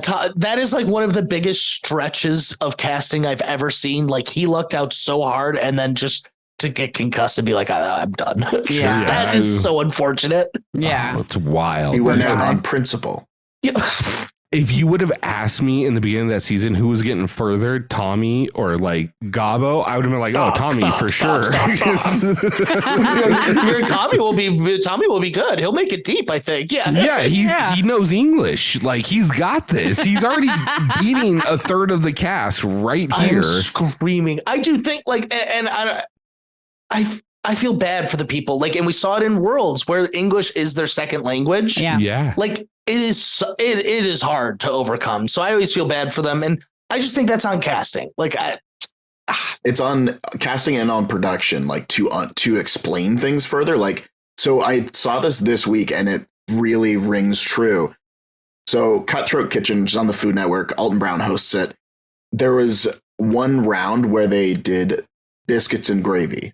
That was what they were making. Oh my God. Someone did cookies. Well, no, there's a guy who English was not his first language, and he heard brisket and gravy. So everybody else made biscuits and gravy. He made brisket and gravy, which makes sense. They were like, why did you make this? And he said, English isn't my first language. That's what I thought you said. And of course, like you're hyper focused, especially in a game like Cutthroat Kitchen. You're not looking at what everyone else is doing necessarily. No. So they actually they judged him on what he made. Well, that's good. He went on to the next round. And then from that round forward, when Alton said what the recipe was, like what the meal was, he also went on to explain it further. And that's one of those things of you could do that easily. Yeah, it's a simple thing. And I think, look, we mentioned this last week and I never really got into it about calling production out for some. To me, they mail it in on some episodes and it's really easy to tell. Like previous episode, the elimination with Tiffany and Michaela, where they're swinging back and forth, they cut to the stands to show Team Red, and Tiffany's fucking standing there while the elimination is going on. Like somebody fucked up on that. That clip goes over. Yeah, you got to delete that after you take it out. Yeah, you know what I mean? That was part of the secret twin twist. Yeah. That's why she did so poorly. Actually, she spent some time on the sideline during it. Catch a breather. That's why she's like, I gotta see how she's doing this. But And I think it's good to clarify that certain people do certain things better in this overall term of production we use. Like casting this season did really well. Yeah. Yeah, they found people that were like here to play. Not as strong. not as strong. Graphic design department, well done. It's usually the other way around too. We're usually bitching about casting, but like we're like, but this is great editing, great music. You guys have done great. The challenges are great. I think they've really nailed both eliminations and dailies. I've been very interested in like most of them, where a lot of times I can be like, what is this? This was a good episode for naming the dailies and the eliminations. Oh, what are they? What's the name of the daily? The daily was Spell Lurkers. Spellunkers. Spellunkers. I'm sorry, I missed that. Oh, that makes a lot more sense. Okay. And then the elimination was Too Cool for Spool. Yeah, that's good. That's a good one too. I'm all about a pun, so I was happy with both of those. Yeah. And with post-production, this is the thing that I hate is like they made Wes and Dusty look like a 37-second difference was a 2-second difference. Yeah. But in this one, Dusty's favor. Yeah, this one, they just completely gave away who won on the men's side right away. I wasn't sure on the women's right away, but the men's, I knew exactly who won as soon as he got done. I was like, there was 3 cuts and he was done. Murdered that. Well, yeah, when the first heat is at the 20-minute mark before they go back in the water to see if they can figure out what the theme is. Yeah. Look, and here's my thing. And like, I feel like I knew this was going to happen too, because all the time, right? This is our biggest complaint. Put fucking timers up so that we can keep track. Put fucking timers up. And then when they do put timers up, everybody's like, well, now I just already know who won, because if you're this going into the thing here, then this and that. And I already just know, like it takes away. So it's like, it's that fucked up situation that like we tend to put them in, but at the same time, like I still like the timers because I would rather know. Yeah, I think a good way to do it is show us a couple timed and hide a couple as well. Yeah. Right. Yeah, that's probably the best of both worlds. Yeah. My counter argument to that is they spent as much time as they did with the first team, but there were multiple cutscenes where they pasted it together to make it a short story. Where with Bananas, they showed his whole fucking daily damn near, and there was only 3 cuts. Yeah. Yeah. Where he his did seem so much faster. Yeah. It was. He got that second puzzle super quick. That's what really like saved him, because everybody else. It seemed like the word contemporary is what really, going back to the first one, Cassidy saw tapping and locking, and locking. I was like, lock, tapping, square, and I was like, oh yeah, phone makes sense. I'd already seen Vogue, and I was like, that's as soon as I saw Vogue, I was like, it's dance. It has to be dance or that dancing. First one was so exciting because Cassidy, they all go to guess and they can't guess it. Cassidy gets it right. She goes in first, comes back out thinking she has it, and she doesn't end up winning to Alyssa. I know. That was like a lot of fun. This is what I'm saying. Is like, I was like, whoa, the lead changed 3 times there. Well, and the crazy thing is like Cassidy, she gets Kat's correct on that first lock, and she like flips it and closes, doesn't let anybody and doesn't share it with anybody. She survivors it. But but then it ends up biting her in the ass immediately because Fessy does the same thing to her. She's like, tell me what it is. And he's like, no way. I love Alyssa still wasn't even up on the rock yet. So if he would have told Cassidy, she would have won. So it's like when it happened and when she told everybody no, I was like, hell yeah, girl, like fuck them. They left you in the water. Fuck those guys. But then when it back happened on her, I was like, dang, that's karma. I still agree with what I said earlier, but I also don't blame them for not helping you now. Exactly. Yeah. It was an instant like, the consequences of my own actions. Yeah. Now I will say my favorite part of the whole Cassidy arc is in her confessional, there were cats all over her shirt. Oh, that's funny. I didn't even notice that. I only noticed it on the second watch through, but on like one half of her shirt, there were all of these like embroidered cats all down the one side. That is funny. But then obviously the second one, Bananas just murders. Yeah. Oh yeah. It's not even close. Like he's literally leaving the cave from the second puzzle as Monty's like trying to get into the cave. I'll say it. I mean, it was near flawless. He helped them. So they're not mad at him for winning and like being a dick. You know what I mean? Or some people made enemies in this challenge and so he played it great and he smashed it. I can't, no notes, bananas. For production, I fucking love that nobody got to watch the other groups go. Yes, I do love that. Yes. Made the challenge 10 times better because otherwise they'd have to switch out the boards and the words. And they didn't know if other teams were working together or not. With the girls, when we eventually find out who won, which was Tori, it blew my mind the way the edit worked because she beat Bananas by 6 minutes. Like she smoked fucking everyone. And from the edit, it didn't seem like that, but we still knew. Sebastian's one clue he gave her and she just took off on him. And so this is another moment, man, I'll give Tori props. That was fun. Tori in a normal though season of the challenge though is like, oh, I can't burn them. They'll be back next season. And she'd help. But she did that later, though. She does that later in nomination. She starts letting her emotions get to her. True. You know, No. It showed. But in that moment, she knows Sebastian. She can't let Sebastian win over an MTV guy. Right. It turns into kiss my ass, Seabass. Yeah. Well, yeah. But what about Sebastian? Like, totally, like, he's like, it was actually kind of hot. Like, he didn't say that about Wes when he betrayed his trust. He didn't say, oh, that was pretty hot of Wes. So double standard, Seabass. Oh, my different set of equipment there. It is so funny that he like got blindsided twice within the same challenge. Like by Tori both times. Within like 20 feet of it. So funny. I was really waiting for her to nominate him. That's what I was really waiting for. Hey, if this preview is anything that of substance, that time may come. Yeah. She needs that arc. Yeah. Because the storyline I would on respect Tori, it if I'm being honest. Yeah, I would respect it from her because I don't ever see her doing something like that. Ever.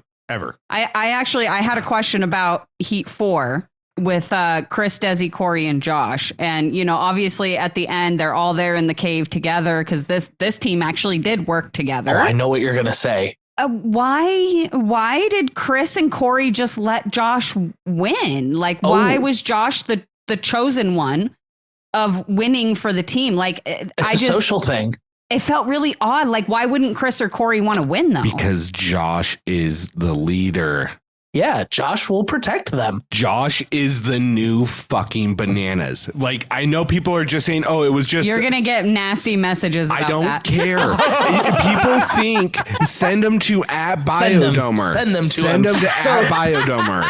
Yeah. I'll co-sign it. What I'll say about Josh, you all know I'm not a Josh fan, but I think like Corey's the one that's surprising me that like stepped aside and was like, yeah, you win this one, Josh. I think it's smart on Chris's part. He needs new allies. He needs to make new friends. Mm-hmm. So he's like, look, if I give you this trust, hopefully you will return it. And I think Josh would have 100%. That's it. That's interesting. When it happened, my first thought was, I was like, oh, you know, they're trying to just keep their hands clean. You win, you make the nominations. As long as it's not me, I don't have to say a name. It's a sign of Josh. I trust you enough that I know you're not going to nominate me. And that's yeah. But here's what drove me nuts. Desi's the only girl there. Why didn't she go back with Josh? And just yell to the guys in the cave. That's what I thought you were going to say. Well, Desi really messed up there. She should have went with Josh at the time. I guess results oriented. Tori smashed them all. But yeah. I don't think she would have made up 6 minutes. But I think that she lost time for sure. But I think she was trying to save time in case Josh got up there and danced was wrong. Word. Yeah, I think they didn't trust the word is what it was. And let's be honest. If you polled anyone in the challenge house and you asked them, is Josh a loyal ally? What is the answer to that? It's going to be 100%. Yes, 100%. And so if you make a friend with him, you know you have nothing to worry about. Just ask. I think Fessy might say, meh, yeah. Fessy and him always are getting in arguments about loyalty and trust. Because Fessy has none. Yeah, I mean, that kind of falls on Fessy. Because if you're not a blonde that he can write a love note to. Are you making fun of Dusty? Oh, shit. I thought it was Gabby or. Yeah. But we're getting way off subject here. But with Dusty's love letter was phenomenal. You know what? Dusty actually wrote into us and corrected us. It is not a love letter.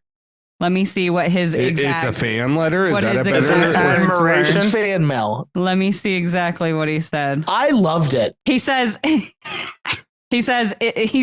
wasn't a love letter. It was just more of a thank you letter. Okay. We love you, Whatever it Dusty. was, a thank you note. I loved it. I thought it was awesome. This is like the most old school seeming of the challenge I feel like I've seen in a decade of the show plus. Oh, absolutely. Yeah, 100%. Feels like that golden era right now. Well, and he's another one. He got much like Underwood's kind of getting roped in with the middle of the Venn diagram. Yeah. Dusty got roped in with the vets almost immediately. But I think that's actually probably not a bad idea for him. I think that was the right move in his what I mean, spot. Dusty made one mistake. He just made a very loud mistake, which was confronting Tiffany and not being correct. Oh my God. Oh, that actually, no, I totally forgot about it. That's the best scene though of the whole thing where they go, Tiffany shows that she did not vote him. But then they go, Alyssa S. Didn't not even vote at vote. all. Oh, I had to rewind. I rewind. Yeah. I was like, no way. Yeah. That's the funniest thing I've ever seen in my life. So and he's good. yelling about it. I know it was you. Wrong. And that's why I like Tiffany so much, because she doesn't give a fuck. Right in the middle of the team interview, well, we got to win. Otherwise, Dusty's going to drop a ball on me. Team Red Strong, baby. Yeah, it was just... See, the teams were so fun. Michaela runs up to the table where everyone's eating. Just say that Dusty's spilling tea. Y'all are missing the tea. Dusty spilling tea downstairs. Michaela was meant for the challenge. I'm so happy she's back. There was something that I didn't notice until somebody pointed out to me, and I'm so glad that they did. Before, everybody clears the table. Seabass refills his drink. Yeah, he does. Underwood just stays and keeps eating. Doesn't even bother to go downstairs. I don't give a shit. No. You know what? I think this is a great time to bring up the fact that we've got an ad from Spotify for podcasters.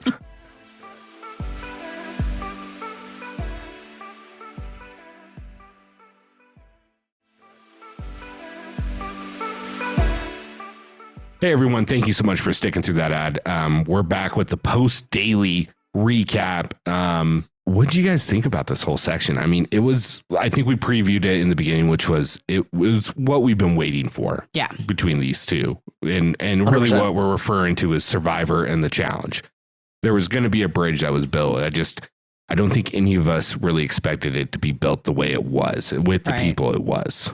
I like that they previewed this conversation, and a friend of mine, her name's Brittany, she sent it to me. She's like, so is this your worst case scenario? And I was like, yeah, pretty much. Yeah. DEFCON 5 right there. Yeah. Arguably one of my favorite Survivor players and one of my favorite challenge players in Michaela having a conversation about a potential alliance with bananas. But yeah, I didn't expect, and then the follow-up of Tori, which was, I think we should keep all the strong women in the house. And I was like, she laid it out perfectly, though. Sometimes you go to the end with strong people and you lose. And she brought up an interesting fact. She's 1 for 5 in finals. Mm-hmm. Now, this is something I had not thought of, but the number of times you go to a final versus actually winning that final, that 1 to 5 doesn't sound great to me, but I got to imagine there's people that are pretty worse, right? oh yeah. I mean, what, CT didn't win till his 9th? Yeah. I'm talking now. So what, I'm trying to think how many finals would you say Corey's been to? Because he's never won one. He's been to at least 3. I think he's been to 4. Yeah, I want to say 4 because he did Double Agents and Total Madness. Yeah. So that's not good. That's 0 for 4. But that's close to 1 for 5. Yeah, but that's what I'm saying is some of these people were, I'm impressed with them. I'm starting to re-question it. Corey's one that I was talking about where I'm always oh yeah, Corey's great. Corey's impressive. Is Corey impressive? I'm starting to question it a little. What's Nani's record? Nani actually probably has the worst one now that I'm thinking about it. Yeah. She's been to quite a few too, especially recently. Yeah. I can already think of, I don't even, we're not going to say that Poor Donnie. That's going to be her only storyline from now on, though. Yeah. She will never have another storyline on the challenge till she wins. Oh, God, it was like when Paula kind of got in this phase where all she could talk about was like, I just need to win. Yep. I have a hot take, but I don't know if it's the right time to put it out there. And I feel like it is since you've brought it up. Well, I mean, for the show of who we could interview in the future, but I don't think we're going to see Nani again. I don't think we're going to see Anissa anymore either. Wow. Really? Yeah, I just Corey at 4. Corey at 4. So yeah, that's not great either, though. No. You think by choice of their own, or no? I think production. Okay. I think they are realizing they need to move on from some of these people that they've had on the show for long term. I mean, because if you think about the fact that Anissa wasn't contacted for any of these, and this is kind of I would be very upset if Anissa was on this. But I mean, she's on every flagship season. She's done All Stars. Why wouldn't you bring her over? I mean, for TV, she's entertaining. She's an introduction to the challenge world. She was for a while. She was for a while. Yeah. I feel like she's lost that, though. I agree. She definitely was when she started. She definitely was. Yeah. Yeah. And Nani was a lot more too, but they slow down with age. Yeah. No, and that's fair. But I don't want to fault them for that. Because then it's we're really putting I can't believe you guys aren't as fun as you used to be. That's normal. That's going to happen. That's called getting older. Yeah. And I would expect that from you. And I'm not trying to bash on them. It's production and casting. So that makes me happy. Obviously, I don't want anyone that wants to play really not to be able to, but come on. Well, it makes a spot. It makes a spot for somebody else. And really looking at the cast of USA2, I will say that Desi is the head of the class for the new class. She is leading that charge forward, and people like Michaela aren't far behind. Absolutely horrible time to do this, but we're doing it right now. Who from this season do you want to see move over to the flagship? If you had to pick a man and woman the most, one each. Yeah. One each. You know what? I would say, I would like to say Dusty, because I want to see Dusty on flagship. I think based that's a fine on answer. Performance and based on the fact that this might not be a resounding answer, I'm going to say Underwood for flagship for men and Michaela for women, despite I know Desi is going to be on flagship regardless. I'm advocating for Michaela. Michaela's already been on flagship. Michaela's been on the flagship. She was the first boot. How does that work? So his answer is Desi. Move on. Yeah, I got to say Desi for the girls, definitely. Yeah, Desi for the girls and Tyler for the guys. I was going to say, I'd really like to see Tyler. Pick. I'm Desi and Tyler. I'm going to go with my personal spin. I'll say Chanel. I think she could add a ton. Yes. And I think she would be a little underrated, which would actually kind of help her. Because what's so funny, and this is kind of that aura or that air of winning. She hasn't been in an elimination. You know what I mean? We don't know. Yeah. She could be. We just all are very confident in her. And part of that is because she's so confident in herself. Yeah. And I mean, obviously, this is just talking about this season, because now that I'm really thinking about it, there's some other people I'd probably list higher than maybe even Desi, Olivia. Wait, no, you mean as far as face of the challenge for the newer schools, how I'm looking at it, not just who could be long term. I see. He changed the subject on you. Yeah. He changed the question. He just didn't tell you. I've went through all this. I thought it through, and now I'm on to another subject. He changed it in his head. Did you guys? Then you. I told you violently high. I think those are all really good picks. I think what I was trying to get at, and we did all have really good answers, mostly the same. I think there's a lot of people on this season that could do really well on the regular flagship. Yeah, absolutely. One thing that kills me right now, and I hope that there is a USA3 for this very reason. Wendell has been contacted for both. Wow. USA 1 and 2. So USA 1, he had his surgery. I see. USA 2, initially, I think the filming got bumped a couple times. He was talking about it on his podcast with Bryce, and it ended up being that when they filmed this one, it was over the birth of his kid. Yeah, you don't want to miss that for the challenge. No. Yeah, no, I can't do that. So that's how they got to Seabass. They were like, Wendell, Dom, Who else Wendell? was on Ghost Island? How amazing would it be to see Dom and Wendell in USA? Like if they both ended up on USA. Oh, you know what? They'd get targeted so fucking fast, though. Oh, I know. Well, that was the thing with we were talking about it earlier, and I forget who it was, but it was just a matter of like, oh, it was Michaela and Bananas. Like that is a sense of mutually assured destruction if they work separately, to the point where they kind of have to work together, at least in some capacity. It's really hindering them if they don't come together, both of them. Yeah, no, I see it. Man, Michaela, I think like she holds her own in like the heated conversation. Like she never really raises, which I think she would have in the past, like really gotten heated. Yeah. She stays very level headed. She holds her own in these conversations. She holds her own in these strategy talks. She can hold her own in these challenges. Man, I really see the case for her winning this season. And I'm fine with that. First boot to winner, that's a fun trajectory in my opinion. Yeah, that would be cool. I got to ask you a question that we posed, and then I'll get us back into the episode. But we put this up in one of the groups, and it was in a physical elimination. Who are you picking, Tori or Michaela?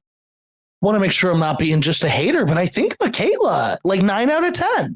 So, and I was just curious on that. I don't think there's a right or wrong answer because there's just not enough tape on Michaela to really make a fair assessment. Yeah. But I do think out of a battle of like, whether you said 3, 5, 10, I think it's a pretty fair, like it goes the distance every time and the winner just flips. You could make a real strong argument. But I think that's saying a lot about this cast of women, that we've got about 3 women that we think could really make that jump into the flagship or into a repetitive role. Even if Tori and Bananas like see it. You know what I mean? Well, and who wants to fuck with that alliance? Like they're powerful together. Yeah. Those 5 too, like Desi, Michaela, Chanel, not Chantel, Jesus Christ, Tori and Bananas. Yeah, that is a good group. You know, they lost Tiffany and Alyssa. They're like, let's replace them with Tori and Bananas. Well, and you're getting West by proxy just of having Bananas in it. Right. I mean, it's like the annexation of Puerto Rico. You know what I mean? It comes with it. Yeah. And you don't even have to deal with him. And you get you kind of get Fessy and Corey and Josh a little. Corey's a big mystery to me, though. I loved him standing up and he was the first one to be like, I'm joining the new kids. You know what I mean? He made a line in the sand, but then when he flipped teams, the very next episode, he's like, yeah, I'm in on Project Hat Trick. I was like, we skipped something here. How is he back in with these people he just declared he was against last episode publicly? It was wild. So he's the one that, like, I think he can go far, but I don't know he's going to win at this point. I think he's going to get thrown into an elimination right at the end, or a couple at the end. Well, Fessel's the same. Like, Bananas went after him as soon as they got out of deliberation. And props where it's due. Fessel's just like, you've done 22 seasons. How do you not know how this game works by now? But then next episode, also part of Operation Hat Trick. They're all working together again. So I don't know what happened there.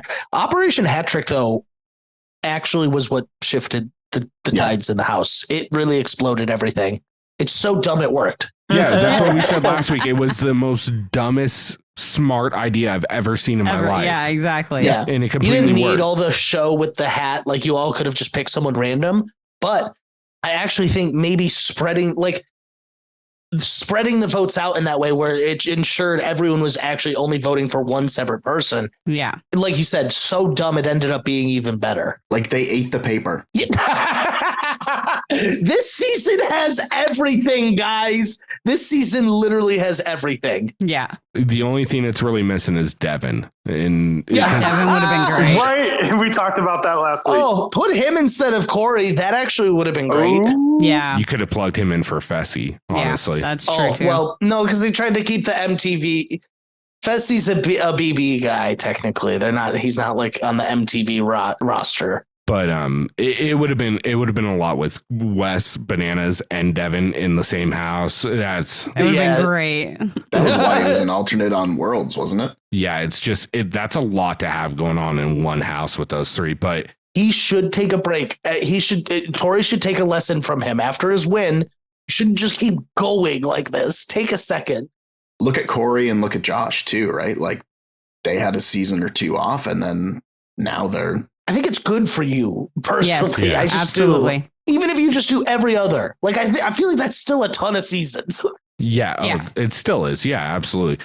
One thing that I fucking got me what Tori said is when they went into like the winner's deliberation with Bananas, and he's like, "Stop beating me," and she's like, "It's part of my legacy now." I fucking died on that one. I was like, "You and Jenny West, get it."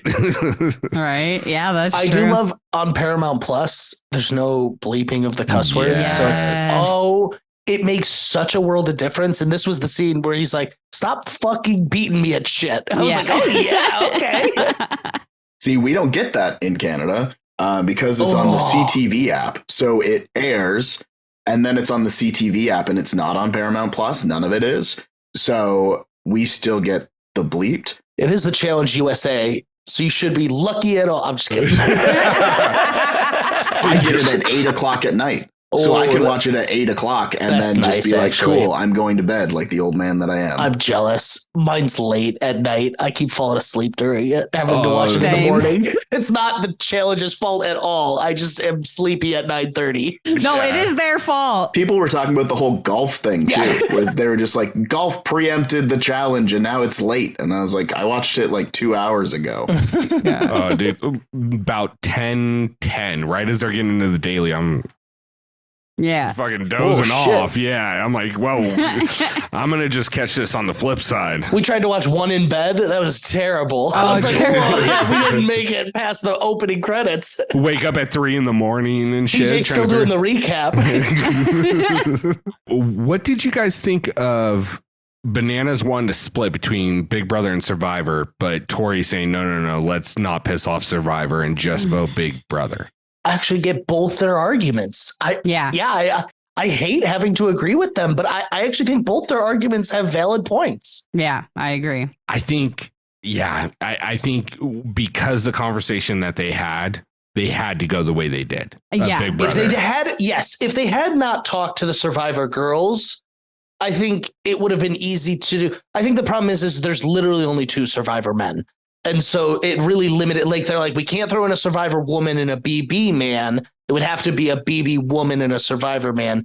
But I think Banana's mind is still, we're at the bottom. Like, let's Operation Hat Trick this again. Let's have them go against each other by putting one of each up.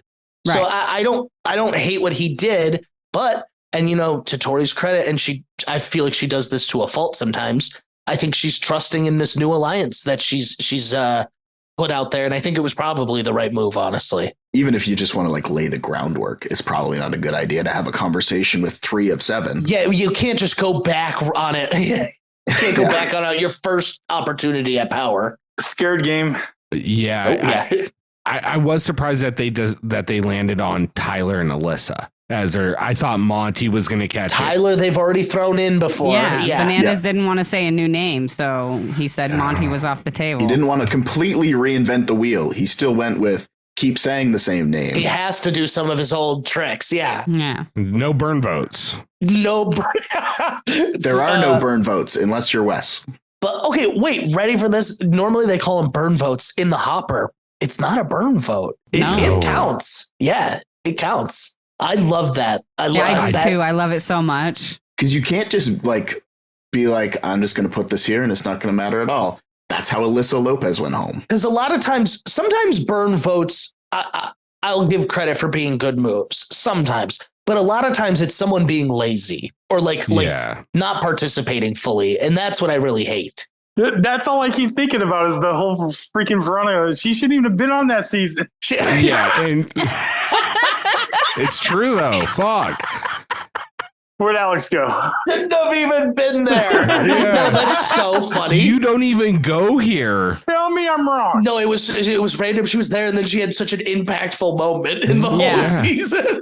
One vote matters. 2 seasons in a row she did it because then she came back the next season with CT and just tanked his game right away. And she did it in, I don't remember exactly. It was like the Gauntlet 3. On my rewatch, I was watching and I was like, I I've seen her do this before. She caused a tie that it like caused the whole team to come in and vote without discussing, and some 2 random people got thrown in. And I was like, she did that shit. That's now I know where she learned it. Like, she knows this can happen. It's her version of Wes working with the rookies every season. Yeah. It's like her go-to, you know what I mean? It's Bananas. Bananas can only say the same name over and over again. They're like, if it ain't broke, don't fix it. Exactly. Like, all right, but this was the most Big Brother moment of this show was Tyler being like, let's make it a men's day so Alyssa's safe. Are you kidding me? All right, dumb move. I'm going to preface it. Obviously, you should never offer yourself up for elimination, but like, how classic. Like, she was clearly so smitten by it. Like, this is what the challenge used to be. It was like a hookup, a beach game show where people would be like, I will do beer pong to save my girlfriend. Like, you know what I mean? Like, that's what this felt like. It was great. And granted, it was beer pong to the extreme, but it was still chivalrous. I really like Tyler. And like, it's a dumb move, no doubt. But it was fun to watch. I do like the fact that he was like, throw any guy you want against me if you want him out. And then I'm like, we get to what the elimination is. I was like, I wonder if he still feels that way. Right. but like, even though we didn't believe it as much with Tyler, that is the attitude you have to have in that house. Yeah. It moved him up a step from where he was so far. Andy won an elimination. He's coming back into the house with some swagger. And I really think, even though you don't get to change teams, I still think that like carries a little weight. Well, like TJ said, welcome to the challenge. Yeah. I don't think TJ's ever said that. Yep. I love TJ. What did you guys think about Tori and Sebastian staying behind and not going to a club? Like, this is like almost unheard of for me. I feel like the only time I've seen that was when Diem was sick. Like, it was like an exception. I filed it firmly under don't care. You know what? I should have not cared, but I did. It kind of bothered me. Yeah, honestly, I wrote it down because, it bothered me because I don't know exactly what season or anything like that, but I know that at some point this was talked about because half of the house wanted to go out, half of the house wanted to stay, and production said it has to be all or nothing. So what happened? Like, why did they get to, I don't know. It was weird. Like, it bothered me that they got to just I think stay. It's a Tori thing. I think they like Tori, and she was like, I don't want to make me. I don't want to. I don't want to go. Sebastian was over there like, she told him, no, that's so fucking hot. She's so powerful. It's like, man, she just fucking put my ball in the hopper. That was so hot. That was so fucking hot. Get to the hopper. Sorry, I have to fit it in one time. How do I phrase this? Because this is like so nitpicky and so annoying. So feel free to judge me and laugh at me. That's fair. But it feels unfair that they don't have to go. Yes. Yeah. Everybody else has to suffer through it. The club is an opportunity for someone to like drunkenly fuck up or a fight to happen. Like, you can't just avoid that. Like, I'll be honest, it really bugged me. Well, Tori don't drink, so. And that does help, obviously. If you're not drinking at the club, you're not near, those fights become very little. So, and if Tori was staying behind, you knew Sebastian was going to try and stay behind. How funny would it have been? They're like, no, CBS, you have to go. Like, Tori can do what she wants. Like, you just got here, guy. Tori's a champ. You got to go to the club. They let him do the dual confessional. Also, like, you're on a TV show. You need to be doing things for the TV show. You don't just get to, which it is funny. They actually didn't even show any of the club. They showed only them staying behind. Well, they did show a little bit of the club. What happened at the club? What did I miss? Alyssa sat there like gushing over Tyler to Wes. It's great. And that was like all we saw. Yeah. Like, that was all we really saw from the club, though. Look, the club scenes are never going to be what they're supposed to be and what fans want because they don't cast people in their early 20s anymore. They cast people. Nobody wants to be there. There was people that would be fine getting cast. They're like, yeah, just pay my bar tab every night. Like, I'll be on.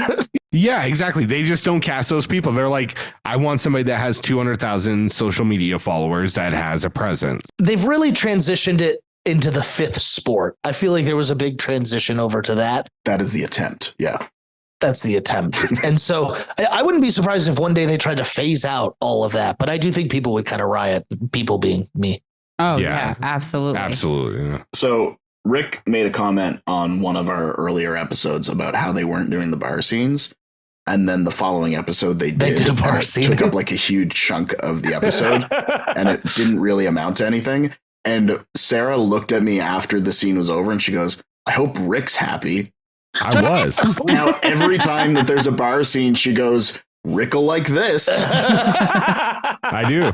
Because every once in a while you get the ones where Johnny gets jumped in a bathroom in Ukraine. Yeah, you never know. You never know. Yeah, I was gonna say it's the one like, you're gonna fight me over this pasta right here. Like, yeah, that shit happens occasionally. CT fucking getting stuck with a $700 bill. Yeah. Yeah. Oh my God. That one's wild to me because like, how is production not just being like, well, we're not going to make you do that? Like, that's actually absurd to me that they were like, figure it out, guys. Like, have fun. Yeah, you guys are a team. Cost some entertainment. I know you're drunk and in a different country and technically working for us, but figure it out. And you're actually on the clock because we're filming literally, you right now. Literally. Yeah. That's what I'm saying is like, that's absurd that the production wasn't like, we're not going to make you, we'll get money from everyone. We'll pay it. Yeah, No, that's absurd. They were like, nah, CT, what are you going to do about it? Yeah, bro. They thought he was going to fight somebody. That's what they were hoping for. They were like, what are you going to do? Someone's got to pay it. Is it going to be you? Camilla and Nani were over there just fucking yelling at him for no reason. He's like, shut the fuck up. I'm paying your bill. No, this is what I'm saying. These are so important, these scenes, because you get to know these people a little better too, if I'm being honest. Like even just the 1 second shot of like Tyler and Tiffany dancing, like I know nothing's like going on between them, but I was like, they're both fun people. You know, you learn a little bit more about these people. Yeah, exactly. So sorry, really quick before you move on. Just a little thing, something that I noticed as part of that conversation that Alyssa was having with Wes in that very short club scene. Very important club scene.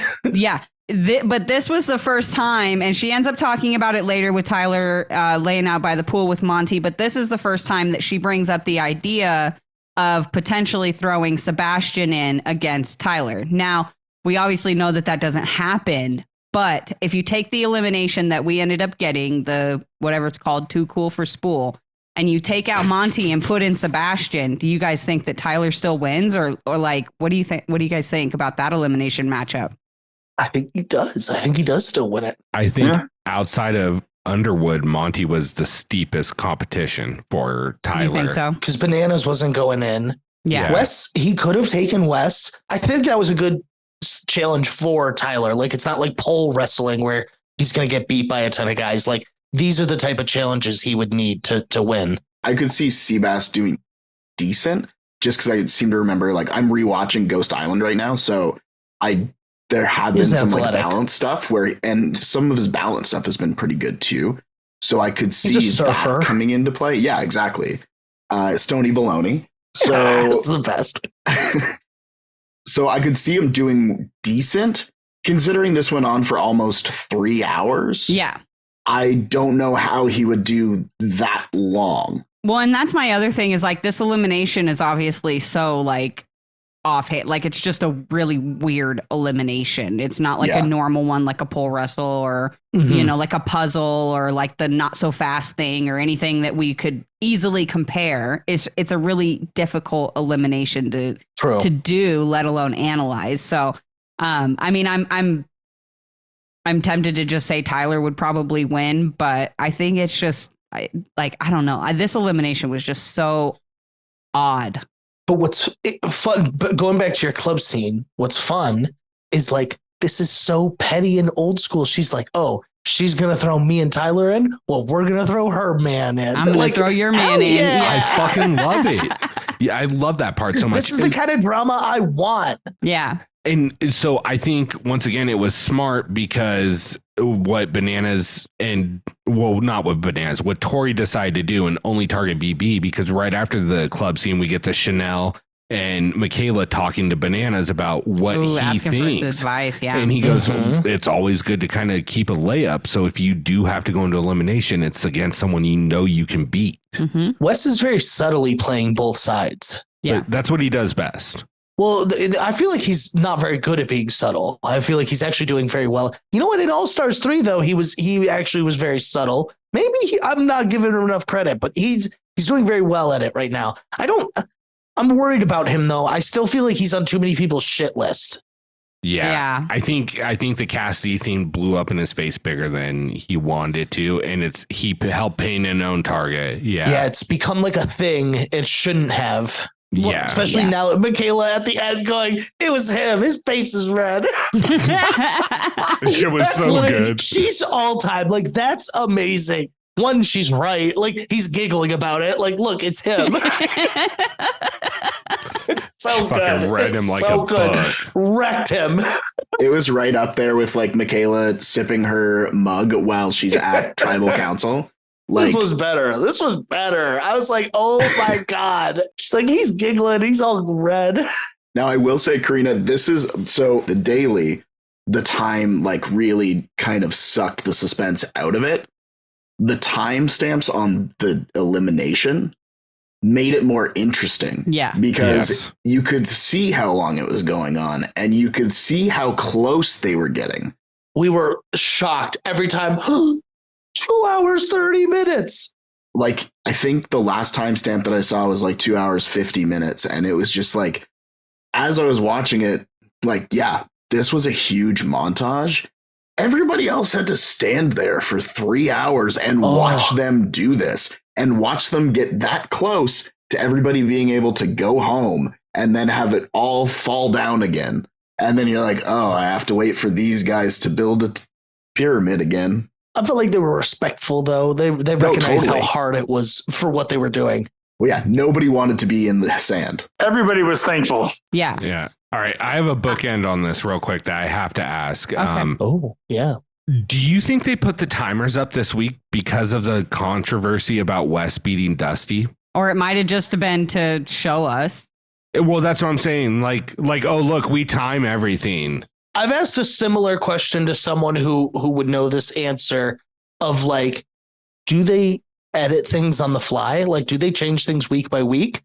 And they said it's not common. Like, it's not happening every season, but it for sure has happened. So if you feel like enough people were talking about it, it's definitely possible. And that was kind of where I was falling, is I wasn't sure. I'm not following enough with the crowd. If like everyone was like, we need timers. The whole world was talking about it last week. Like, especially after Wes and Dusty. I mean, yeah, whenever. Yeah, no, I get it. I just think because they made it such a consistent thing in the daily and the elimination. In the elimination, it made complete sense because it gave you concept of how long these guys were doing it. In the daily, it actually didn't. It didn't make sense. So, and that's Possible. what was making me think about that. But maybe. Is it 2 episodes out from? Yeah, 2 episodes now out from Dusty and Wes. Because I kept my trend alive of not being here the week before Alex was. So I wasn't on last week's episode. You have to rest. I get it. Exactly. I'm exhausting. He knew we were going to video, so yeah. So yeah, it could be because that's an extra week, like an extra buffer of episodes where they could have gone into edit. They had 2 weeks. If they heard it for 2 weeks in a row, it's definitely possible. But I also like, I think a lot of people jump to that, like, oh, they edited because people were like, nah, they don't like edit big things. They're not like changing the episode like a week before it airs. I mean, the only counter argument I have is they did that for D. Yeah, but that was a big thing. That's not something. Yeah, I think that's like a. I'm not saying it's impossible. I just think like they're not spending their time doing that. They're also filming a new season generally when the one's airing. You know what I mean? Like, I think, my thing is, I think it was a subtle move to say, look, no, in the back of your minds, no, we're timing everything. We know everything. Yeah, that makes sense. You know what I mean? But the other thing I wanted to come back to was getting into the elimination before we get into it is fucking Tori and Bananas. They're fucking matching outfits and Tori looked like a soccer mom. Hey, and Bananas look like a soccer mom. I hate Mr. Fessel, but he said it best. Throwing a couple in and then dressing the same to their elimination. That's some hate-ass sideways shit. I was like, dude, it really is. That's like next level hater shit. Like, but it could have been an homage to Fessy with the turtleneck. They were missing the whole chain. I was gonna say, did they have gold chains on? He did even, Festival even did. He goes, they're in their best outfits. They're looking good. He goes, that's some hate ass shit. Like he took time to compliment them and be like, that's some next level hating. Yeah. I wouldn't be surprised if Fessy was like, hey, where'd you get that turtleneck at? Yeah. He was really nice. One of those. He goes, I think I got one like that. I would watch at least the pilot of Banana's detective show where he wears that outfit. So here's my question. I don't know if anyone's keeping as much stats and like whose votes are showing up where. Has Fessel's name popped up on a ball? Yeah, Bananas did it right after Operation Hat Trick. On Hat Trick. Oh, wait. And I totally glossed over that. Bananas double crossing the double cross. Yeah. Amazing. That's classic. I don't even like the guy. And I was like, brilliant. I was like, that's so funny. Bananas couldn't even tell himself the truth that he was going to follow through. He's lost all sense of what he's actually supposed to be doing because it's so great. It was a fear vote. That's the way you use this hopper effectively early on. Throw people's names and get a reaction out of them. Who voted me? Why was my name there? I mean, I could see Bananas crossing out somebody's name and writing TJ on a ball and putting it in. Oh, yeah. Well, speaking of what Bananas is like, have you guys know that show Villains that's coming out that Bananas is going to be on? House of the Villains. Yeah. Did you see the little preview that they put out that Bananas had his sister write another note that he brought into the house? And that's what I'm assuming the situation is. And he goes, is that his sister's note? Oh, I was wondering. It's a woman's handwriting. It's not Bananas. And I was looking at it and it goes, you're even more of a douche now than I thought. And I was like, oh, he's going to create drama. And so like I give it to him. Like he knows what he's doing. Yeah. He understands. This is what I'm saying is now like we've had so many seasons of him just coasting off of bullshit, boring moves. It is so refreshing having to see him use his brain because he actually has one. I forgot it was there. I haven't seen it in so long. I forgot it was there. He's been on autopilot. He has. And I agree. I don't even think he would disagree with that. You know what I mean? I think he would agree if you really grilled him on it. He'd be like, yeah, I mean, yeah, I can make it to the end. Here's your defining moment. The moment that he had to pivot. How am I supposed to get to the end if you guys throw me in every time? Yep. He had to ask himself that question. He's like, wait, sorry, I'm in the game. Yeah. He's like, no, literally. He had his montage of like his breakdown. Another great, this season literally has had everything. The editors antagonize everyone. No one's safe. Yeah. What did you guys think of the elimination between well, here, obviously the votes break down. We want to get into that real quick. How the votes. This is the most uniform vote once it breaks into an individual game. Yeah. So Sebastian gets 6, Cassidy gets 1, and Monty gets 7. And then, Michaela calls Wes out. So it would have been 7 and 7. It gets called out right away. Like, at least put it on someone you haven't voted for. Like, just a random vote for Desi or some shit just to do it. That's another hating move. The challenge vets are really showing the petty side of them too, which a lot of survivors haven't had to deal with in a long time. You know what I mean? A lot of survivors like deal with like, well, everyone's thinking logically and we'll straight along the lines. They're not used to someone just being so petty that I will screw up the vote and just put one on you. Yeah, fuck it. That's what I'm saying. Like they're missing out like without Tiffany or Amanda there because they would bring that extra level of just, I'm going to call it out. Mm-hmm. And you saw how uncomfortable the CBS cast got whenever there was any type of confrontation. I don't know if this is a hot take or not. I think Amanda and Michelle, they were like the first domino of all the drama, honestly, that unfolded throughout the season. Yes, I agree. They started fighting, hitting the mat, and it proceeded to like affect everyone else, and all the dominoes started falling. How surprised were you that Paulie never got into any real argument? Yeah. Like I was expecting one. Paulie's whole thing, he didn't get into one. He even hugged Bananas at the end. Like, you could have asked me, like, pick one person that will guaranteed get in a fight this season. I would have been like, fuck, I got to put money on it. Paulie, let's go Paulie. Like, that's a he's safe always bet. getting in fights. Yeah. Yeah. Nope. And it's still that. So and his elimination was good too. Paulie made me feel something for him, which is wild. Yeah. This season has me all over the place. Yeah. It's a redemption season and crazy. Like I'm condemning some people with their gameplay this season too. Like I'm watching like I'm sorry, but like the absence of Michelle tells me she's not made for the show. Right. You know what I mean? No, like I said, I just don't think this is her game. And I think this is really cementing that in my mind. Yeah. Yeah. Just the uphill battle her and Jay had in Ride or Dies, like that's probably going to be every time they go in a lot, like, which really sucks because I think they could bring a lot to the show, but she's not any of the moving parts of the season at the moment. And I think deep down, there's still this feeling that if you've won on another show, we're not going to let you win on this show. Yeah. I think that's true. I think that's true. They let Casey do it, but I know they weren't happy about it. Yeah, that was so random. Tori should have won that final. Let's be honest. It should have been Tori or Emmy with CT, not Casey. Yeah. You know what I mean? She got lucky. How Casey was in the losing stuff and got the pick first. Yeah. Anyways. No, yeah. So what'd you guys think of the actual elimination itself? Thought it was so intense. The back and forth, the number of times I screamed when a full pyramid fell. Like the number of times I thought it was over. Yeah. I thought it was great.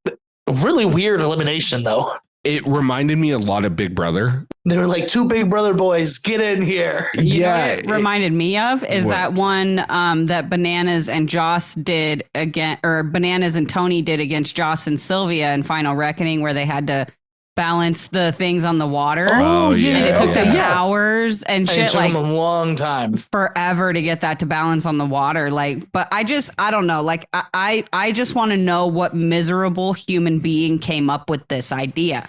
Just and who tested this and how long did it take them? Like, I just want to know. I guarantee they didn't think it would take that long. Like, what the fuck? I know who created this. It was the guy that was doing the stats on World Championships. 50% heart, 30% energy, 20% spinning balls. Like, They really, gave you though? Just took out all his frustration on that elimination. Oh my God. I really liked the mechanic of stacking and spinning. I think what they had them stacking and spinning was maybe a little like the pyramid was too much. Like, make it smaller.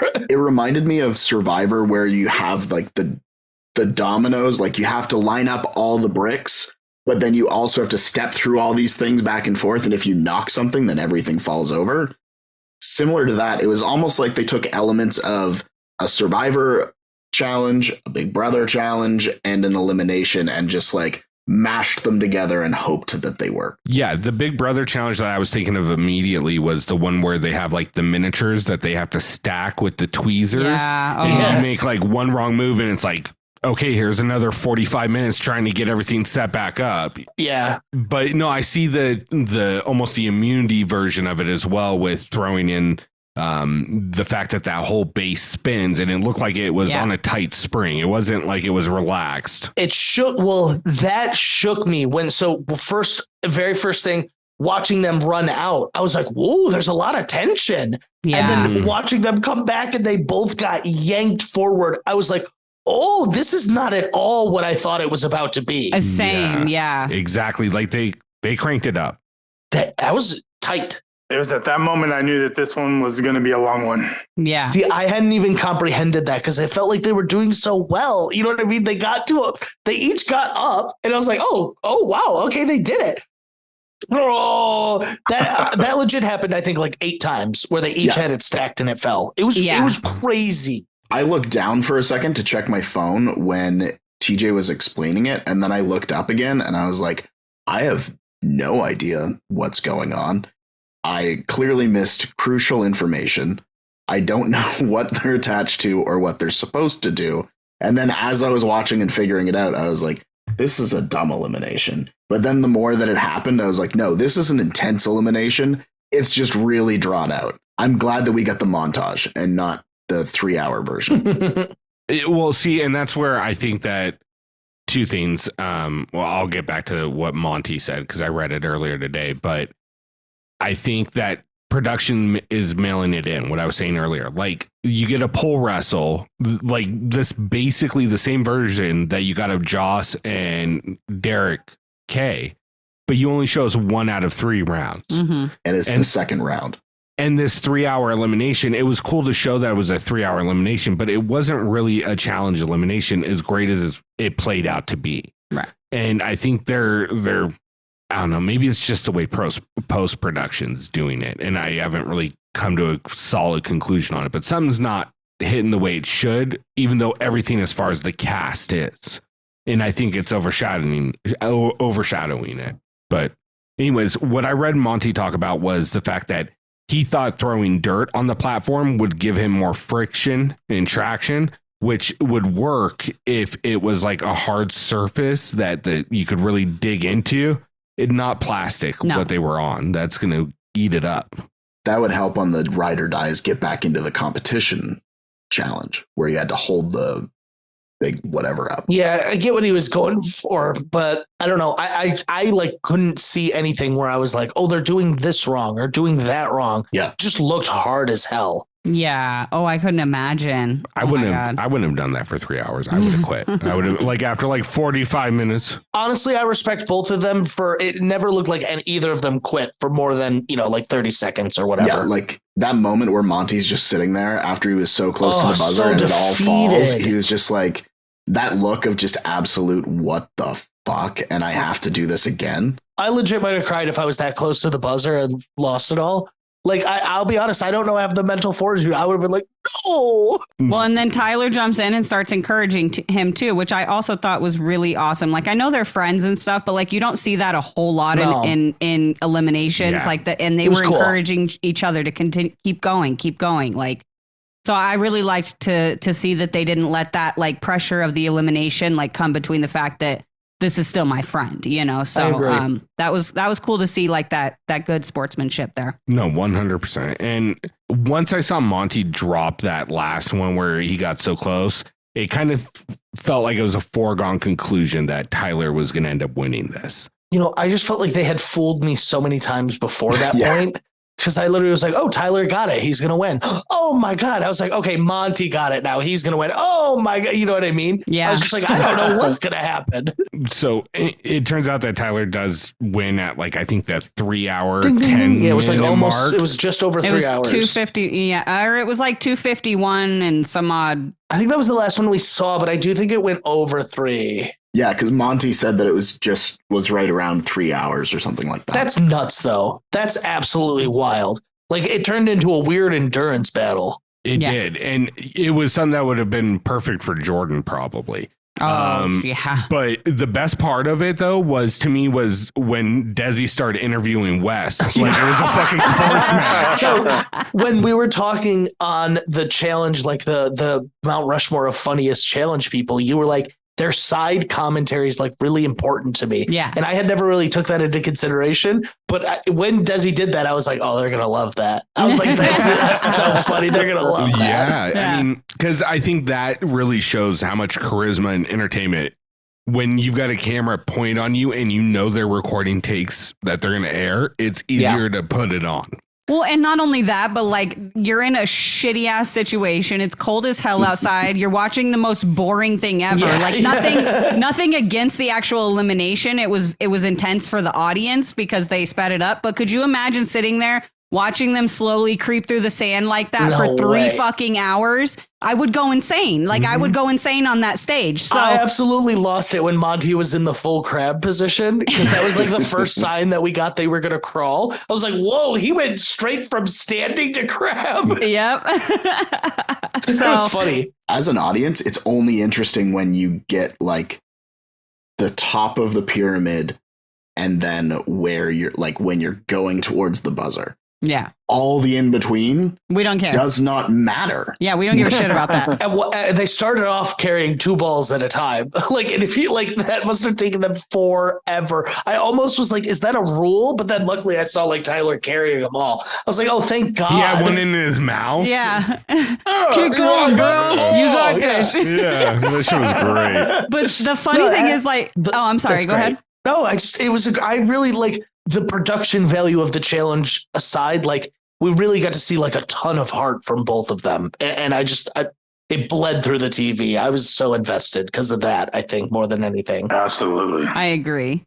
But no, what I was going to say is like when we have these super long eliminations like this, the only thing I could ever think of, and this, I can't remember if it was like Emmy or Tori, but somebody like that told us in an interview early on that like when you're at an elimination like that, even like if you're not in the elimination, you have to stay up there on those stands. So like if you have to pee, sucks to fucking be you. And I'm like, could you imagine showing up thinking that it was just going to be like a quick elimination? You're going to be back on the bus in like 20 minutes and ready to go home, whatever. I think they all thought it was going to be quick. I really think TJ, crew, everyone. I think everyone was like, we'll be here an hour tops. Yeah, exactly. Bananas then, was like, God damn, starving. This turtleneck is so itchy. This turtleneck for 30 fucking hours.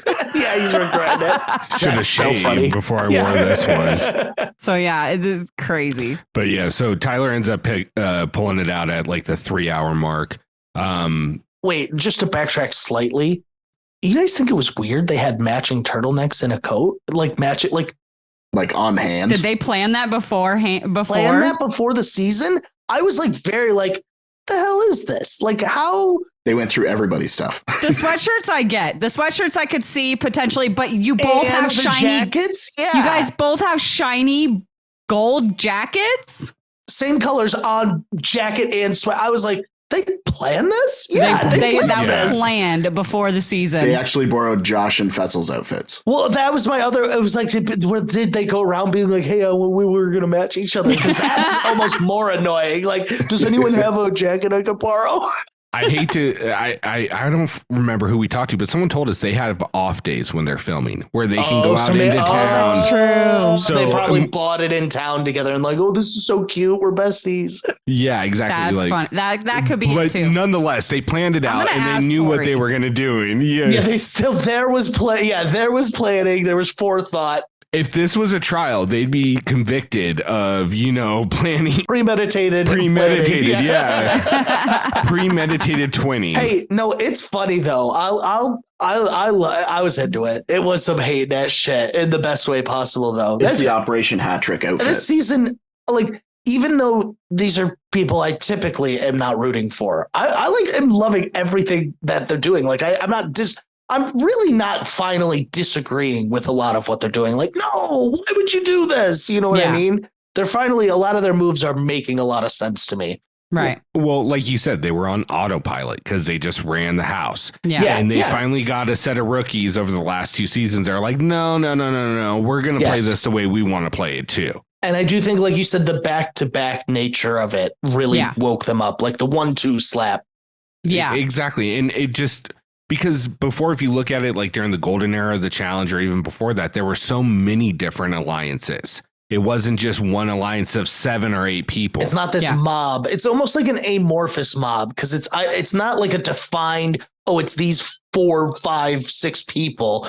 It's got people and there's people on the outside. You know what I mean? It's like, it's murky. It's like its goal is to try to encompass as many people as possible that may be on the season. Yeah. And if you think about it too, like Bananas on Worlds had that moment where he's like, you guys saw it and you didn't tell me. And that was where he was like, I am not where I thought I was in this game. And then to come into USA2 and have somebody like Desi and Michaela just be like, yeah, no, we're not playing your game. Then he really, like, between those moments, he was like, oh shit, like I have to play again. Yeah, I've enjoyed it though, so I can't say I'm not a fan. I did like what TJ said to Tyler after the elimination, where he's like, where he welcomed him to the challenge. Yeah, welcome to the challenge. You proved yourself.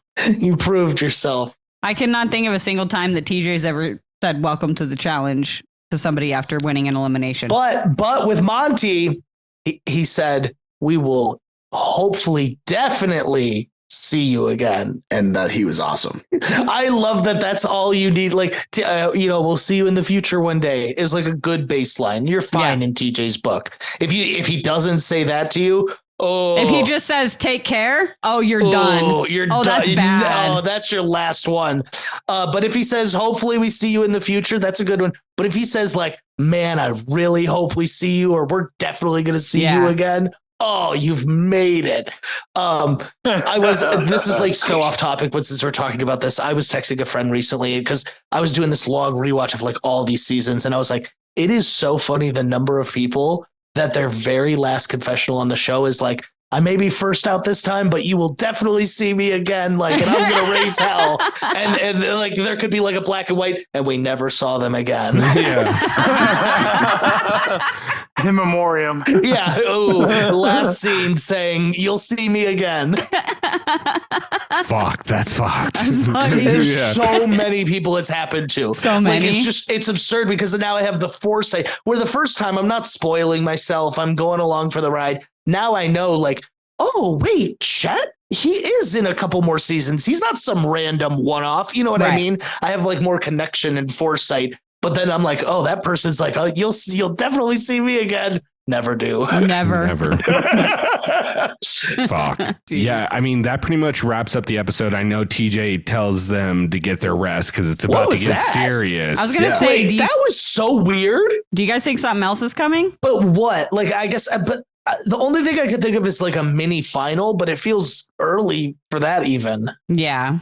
I don't know. That was so weird. He's like, get some rest, y'all. It's about to get serious. It was so weird. It was like IV, like we're going to give you an IV on this train in the middle of this final. What? What do you mean? Only one of you, though. Yeah. Well, I just wonder if they're going to, because I wonder if they're going to go back to like double eliminations or if they're going to switch something up. Oh, they do have a lot of them left. There's 7 people, I think, technically that need to go before the final. We could purge. We talked about it earlier. Yeah. We could have TJ come in at like 3 a.m. again and like wake everybody up. I'm not gonna lie. This would be a shitty spot for a purge. I feel like. Oh yeah, it'd be one terrible. After a individual. Yeah, I would be upset. Like a purge either has to be like at the start or like the end. What about like mercenaries? Some heavy hitters. Oh my God. I've never even considered that. Or like people who were eliminated having to like be I think there's potential there. I didn't even consider that. It was so weird. He's like, get some rest. Yeah, he said it's about to get serious. So that was what really like, I was like, are you doing something? If there was less numbers, we'd all be like, oh, maybe it's a big final, but it's like way too many numbers to start the final. There's like 15 people there or something like that. Maybe it's a mini final. That's the only thing I can think of. Yeah, it's a mini final. Halfway mini final, yeah. Which means Fessy's going to win. Because Fessy wins every fucking mini final. True. Hey, we're kind of at the end here. Do we think, and I don't mean this in a disrespectful way, but it's probably going to come off that way. Do we think this is like Fessy's best shot at winning? Yes. Yeah. Oh, best season that I've seen him on that I haven't disliked him. I would even say like before the season, like just setup wise, like, is this like a really like, I think it's more set up for Josh than Fessy. But Fessy's way better than Josh. If you put the two of them in a final together, Josh is not holding a candle to Fessy. What happens if there's a whole bunch of food? Or partners. All right, you got me. You two got me. Look, I just like, if you take majority of the activities that are in a final, Fessy is beating Josh in those. Yeah, absolutely. But if you're asking a girl like who gets a pick of which partner she wants, no one is picking Josh over Fessy. No. But do I think Fessy can beat Corey in a final? No. Ooh, interesting. I think they're actually pretty. See, Bananas would be a big competition for Fessy, but there's so many people pointed at Westwood too. But there's so many people that are focused on getting them out before the final that he does not have to do it. I guess that's what I mean. Like, he finally, to me, feels like he could be on autopilot this season. Oh, yeah, for sure. I will also counter that, like, if you're telling me that I have to pick a partner and I've watched the challenge, you're picking Josh over if those are your two choices. Yeah, I'm going to pick the person who's loyal to their partners versus the person who's just for a final. I'm not talking for a whole season. Yeah, and one doesn't quit on you. I'm going Josh. You can't hold one time over for every. He hasn't quit every final he's been a part of. Yeah, but he hasn't got past fourth place either. I'll give you that. Oh, and look, I hate that I'm on this train of defending Fessy. This is not normally the spot I'm in. We're writing this down. Yeah. This is Fessel's like redemption season for me. I have not disliked him at any point during this season so far, and that's like a huge step forward for me. Yeah. I'm still going to side with Josh between the two of them, and I would rather lose with Josh than lose with Fessel. Oh. I thought you were going to say lose with Josh or rather than win with Fessel. I was like, what? I think it's just too many variables. Like in a hall brawl, do I want Fessy as a partner? Fuck yes. In a pole wrestle, yes. In a puzzle, maybe. I think you're high if you have your choice between the two of them to run a final. If you're like, yeah, give me Josh. I think everyone would laugh in your face. I'm just being honest. Are you telling me if Josh gets to a final, he can't finish fourth? I think he can finish fourth. Yeah, sure. Then he's doing as good as Fessy. But I'm saying Fessel has more upside. I think Fessy can place higher than fourth, even though he has not. And this is my whole point. And if there's a season that it's going to happen, it would be this one. Back to your point. Yes, this season is kind of set up for Soul to actually win based on his competition, but it's too close to even make that call just because of who's left. I'm worried. I'm really worried Fessy's going to win. I think this is where my whole thing's coming from. I have like a deep-seated worry that Fessy could run away with this at the end here. Oh, I can't wait till the end of the season if that happens for Alex. I think that this season was set up for someone from Big Brother to win, particularly Fessy or Josh, because of the connections they have to Big Brother. And the challenge vets. They are the most insulated two in the house. Yeah. I mean, 100%. Unless Josh puts himself out there to be fucking eliminated because he says something stupid or does something stupid. And I think that's also what Josh will always do is he will put himself out there. Where Fessy does not. Like at all cost, Fessy does not put himself out there. Unless it's with CT. Yeah, but and then hides behind a fern.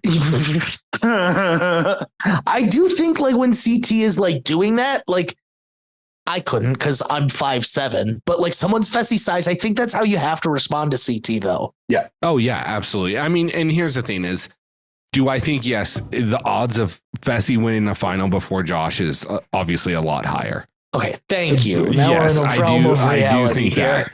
But do I think if they're both in a final, are they fighting for third and fourth? Yes.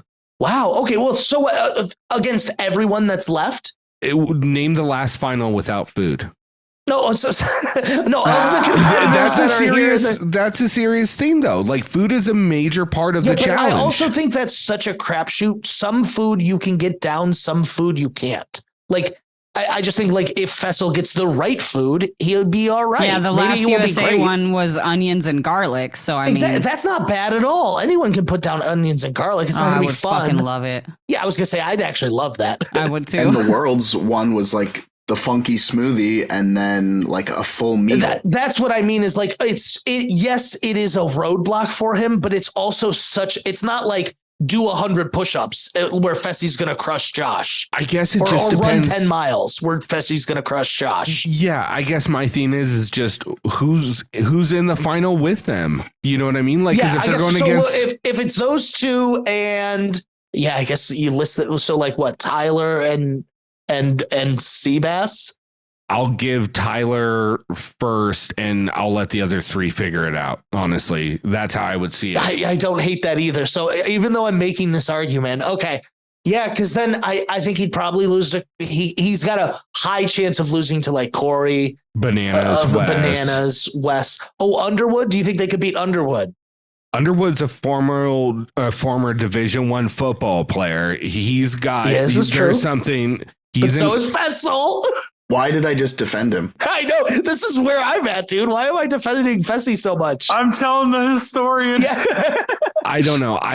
He's a football player just like Fessy is, but Underwood's never put out his mixtape. Okay. So I don't really. Yeah, but he's a homebody. And that look at We're CT. Gonna round you up and get all you little bitches out of here. Yeah, there's not enough tape on Underwood for me to say one way or the other. It's too hard. Like I haven't seen him do anything. That's fair. All right. Well, I guess my point is I guess stands like I guess we just listed it. He doesn't have a great chance to win, but I think if Fessy has like the strongest chance to win, I think it's this. I really think I do. I feel strongly about that, especially if Josh is there. If Josh is there, he's placing above Josh. So he's getting third at minimum. Let me alter this question, though. Is this season not set up for Josh to make a final? Yes. If we're lowering that bar of just making the final, yes, this will be his first final. I think if there's anyone he will get to, it'll be this one. At this point, I almost would be surprised if he wasn't there. I'm still giving it a 50-50 because you got a lot of eliminations. If anyone could do it, if anyone could ruin their own spot quickly, it's like him and Wes. Like, well, I mean, he's already trying to throw himself in, and I'm just sitting there. I'm like, you're not good at eliminations. Why are you trying to stalemate and throw yourself in? Like, I don't want to say that because he's put in a lot of effort in the last 2 years. I was going to say, well, I also don't. I think he also knew it was not going to stalemate. I think he came from a place of like, yeah, I'll fucking do it, but like it was really like, I know if I stay strong. What if it did though? Yeah. I mean, I also think Josh loves the TV enough that he's like, I'm fucking doing it. Let's go. You know what I mean? Yeah. I think he would have known if they stalemate, it would have had to been, them versus the loser. And they were voting for the loser. So they'd take the spot and then house votes. I don't know, man. That's a tough one. Or he goes against Dusty or Corey, and that's a coin flip, depending on elimination either way. Because if it's a puzzle and Corey... Yeah, I don't want to say both them beat him. He could beat Dusty probably. I think Corey, though, would probably beat him in most things. So maybe a puzzle or something, he might get Corey, but that's the only thing I can really see. Like physical or speed, probably not. Well, I guess this then brings me to like my final question. I don't know why I was defending Fessy so much. We should introduce you to the challenge historian. Yeah, right. I was going to ask you if Fessy was your pick for winner this season with how much you were defending him. It's not who I want to win, but I see the path. Are you sure? I guess. Yeah, I was gonna say it doesn't sound. Yeah, are you sure about that? I really see the path for like him, maybe a Josh, like Bananas at this point, and if Underwood could sneak his way in there, I actually think that's like such a good spot for Chris. But I genuinely think if I'm going like take my emotions out of it because I just want to see the survivors win at all costs. I think an MTV person's winning it. I think at this point in time, I think Bananas is going to win. That's wow. fair. Okay. I'm not happy about it. I think he's playing one of his best games I've ever seen, though. What about for the women? For the women? For the women, I said it earlier in the episode. I saw the glimpse of her winner. I think it's Michaela. I think these two just formed like a crown alliance here. I really see Michaela just like taking it to the house. Now, my ideal would be like Michaela and Chris. I think that's like dream outcome. Chris is such a question mark that it's more like a want than like a prediction, if that makes sense. Right. I actually have like Underwood and Desi Michaela coin flip. Like I want so bad for Michaela to win. Be great. But I want equally bad for Desi to win. They both need the redemption. That's so tough. I didn't even think about that. And like both of them have proved themselves above and beyond what they need to prove themselves for. But I want them both to win. I can't differentiate between who would win one over the other. And as far as guys, like looking at everyone that's left, I can see most of the other guys running into each other. And Underwood just being the last one there. And I don't mean that he won't compete well. I mean that he's not necessarily going to be the main target. When you start to get closer to the end, you're going to be trying to get out your Wes's, your Bananas, your Fessels, like people like that. And he might just be low enough on the threat scale where he sneaks through. But I don't know for sure. It's there with the right people, too. I see the vision. He's got to get out, like you said, like Wes and Bananas, though. Probably Josh. Corey. No, Josh is not. So he needs to get there with. No, that Josh. That's why him. Oh, I'm sorry. I was like, no. Why no, not Josh. He ain't gonna make it. Yeah. The guy who originally asked you to come be a guest on our host. I'm sorry. I'm so fixated on Josh Martinez. It's being burned into my brain. So sorry. Final season 40. So, beginning of the season, we talked about this. I'm always a Wes fan. If Wes is on the season, I'm always going for Wes. However, I want Corey to win. Absolutely want Corey to win. And after watching this episode and seeing what happened to Desi, I want her to win. Yeah. Corey had the great moment too, where he takes their 2 balls. He's like, these balls should be more like this. And he makes them kiss. What happened to Desi? Well, where it showed what happened to her on USA1. Oh, okay. Quit on her. Yeah, gotcha. With Enzo. She goes, it's not too late, Enzo. He goes, I quit. Oh, it's heartbreaking. Don't you quit on me. So yeah, at the beginning of the season, my 2 picks was Desi and Tyler. I still feel very strongly about this. However, I do want to say I'm sticking tough by Desi. I really, really want her to get redemption. She worked her ass off on USA1 to make it to the final, and she deserved to be able to compete in it. So I'm really pulling for Desi. But as for the males, I have like a second option now that I'm kind of leaning more towards, and I think that he is playing a very underrated game this season, and we still haven't even really gotten a chance to talk about it. That's how like low and quiet he's playing it. And he's got his fingers in all kinds of pots around the house. And I'm hive-minding with Josh on this one. I'm going to switch my male pick from Tyler to Corey. I think Corey's game this season is so fucking smooth. Like, he is playing so smart. He's in good with the vets. He's in good with the rookies. Like, and not just BB or just Survivor. I don't know. His name's been up there. He's all over the place. So I'm a good little soldier. I'm going Desi Corey. I would be happy if Corey finally won. I don't like that it's on the CBS USA, but like he's one. I feel like he needs one. It's earned for sure. I just find that he's not to discredit his game this season because he's doing well, but I find that we're getting we're getting more of Fessel than we're getting of Corey, and we're not getting much of Fessel at all. I think that's kind of the point. Like, he's laying low. Fessel. He's playing that CT game, and I bet you anything, I'd be almost willing to put money in the next like couple of episodes. We start seeing Corey really start to make some moves. Like, he's playing that CT game where you lie low till 7th, 8th elimination, and then you start coming out of the shadows and just taking shots. You know, I just want to know, who do you think he needs to take out before he gets to the final? Wes. Bananas. One of the He's got to get rid of the vets. Wes or Bananas. I mean, if he gets a chance to get Underwood out, I'm worried he's like fully on the vets now. That was the thing. You know what I mean? I'm worried he's like fully back with them. I don't think so, honestly. Okay. Like, I think Corey plays his cards for what works best for him in that moment, and tries not to play about him. And tries not to play any cards when he doesn't absolutely have to. And I think that's what he's been doing lately. Is he's not in a position to where he has to pick a side right now. So why not just sit back and shut the fuck up? You know what I mean? Like, sometimes that's the best thing to do. And I feel like that's what he's doing. And when he has to make decisions like the hat trick thing, obviously he's going to go with the vets because he knows that that's not really going to make it back to the rookie side or any of his friends over there. And it keeps him safe in that moment because now he's part of the plan instead of being one of the names in the hat. You know what I mean? So, but I don't think that he's necessarily fully aligned to the vets. I feel like Corey knows that if Bananas and Wes are in that final, he's going to have a much tougher road to be the one to cross the finish line first. And I think Corey's ready to win. I think something we haven't said explicitly, but we all kind of feel is the experience of running that final.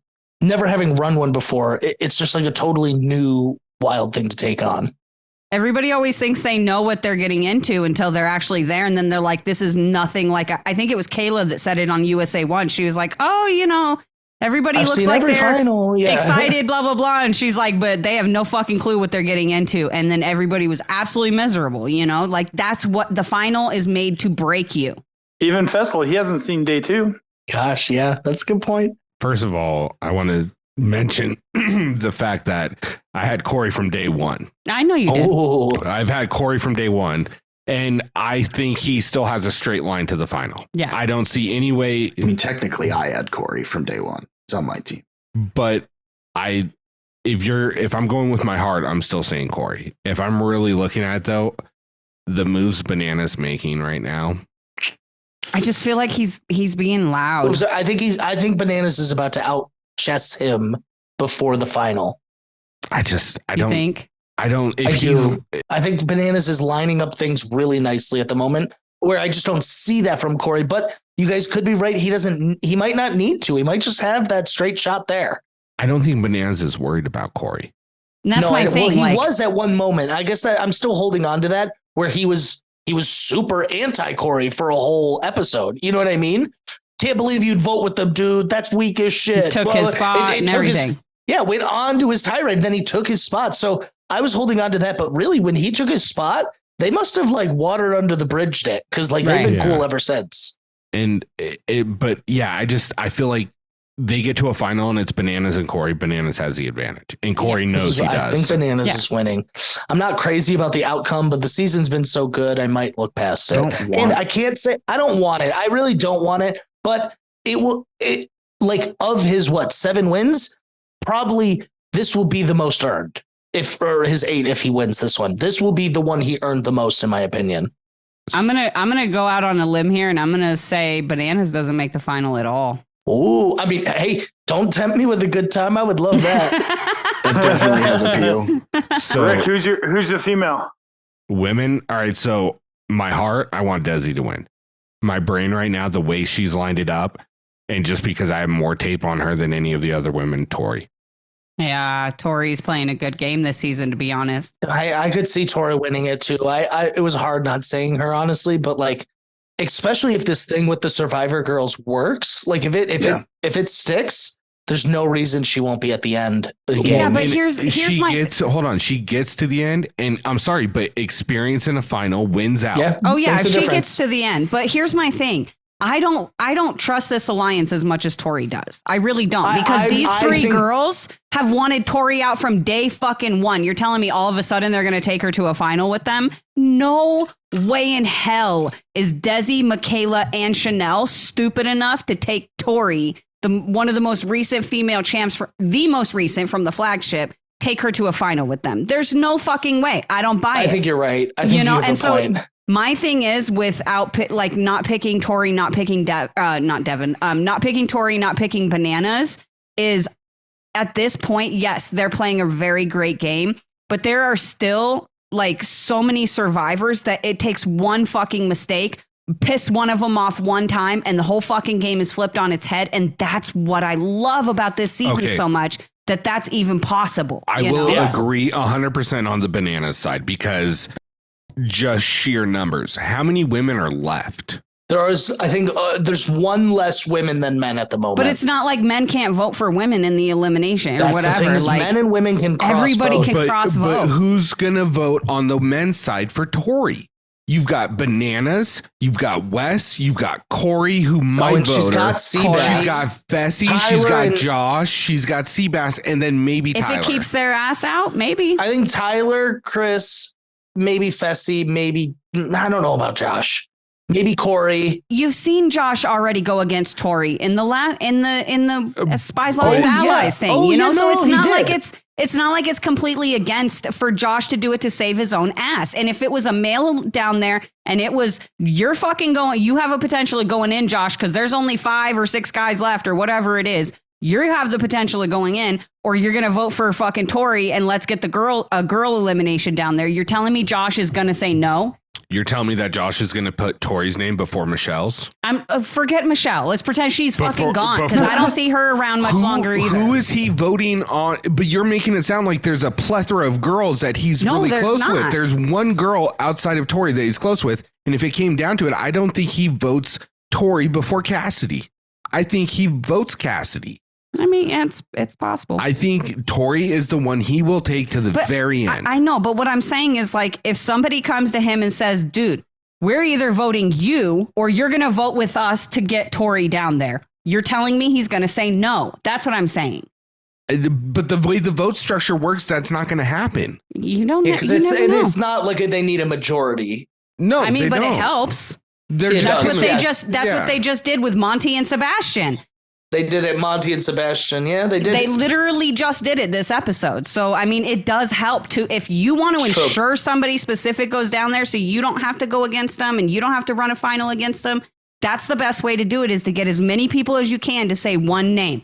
You could go 14-1, you know what I mean? But there is always going to be that one. Always. But then you're going to have to set that up so far in advance. And that is not a challenge move. I'm sorry. Yeah, that means you're going to have to. But Chris and Josh whipped together a bunch of votes against Monty.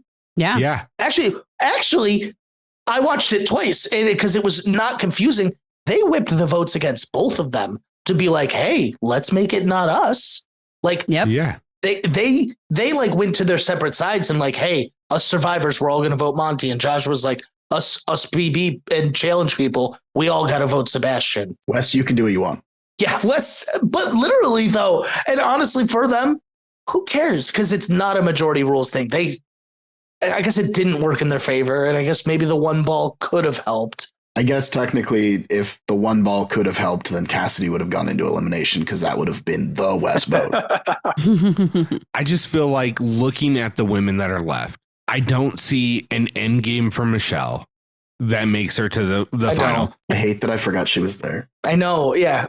I don't see one for Cassidy. Cassidy, I think has actually like a much better shot than Michelle, but I also think it's low. It's an outside shot, though. It's a super outside shot. I think that Alyssa, Cassidy, and Michelle all have a really hard time beating the other women in the house to make it to the final. Exactly. Yeah, those three are going to have a hard time in any elimination. Especially against that alliance of girls. Yeah, and that's what I'm saying is those girls just linked up. I don't see any of them losing. Unless they have to go against each other. Yeah, but it's also a matter of if they end up trusting each other. Yeah. Like we said.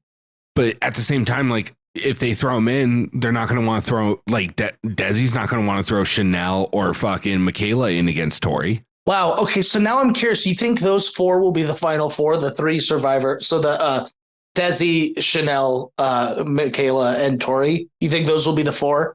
But that's also wishful thinking because I want to see the best matchup like it's a fucking Dragon Ball match. You know what I mean? Like I want to see. I need to see all the strongest warriors compete. Yeah. And that would be hype.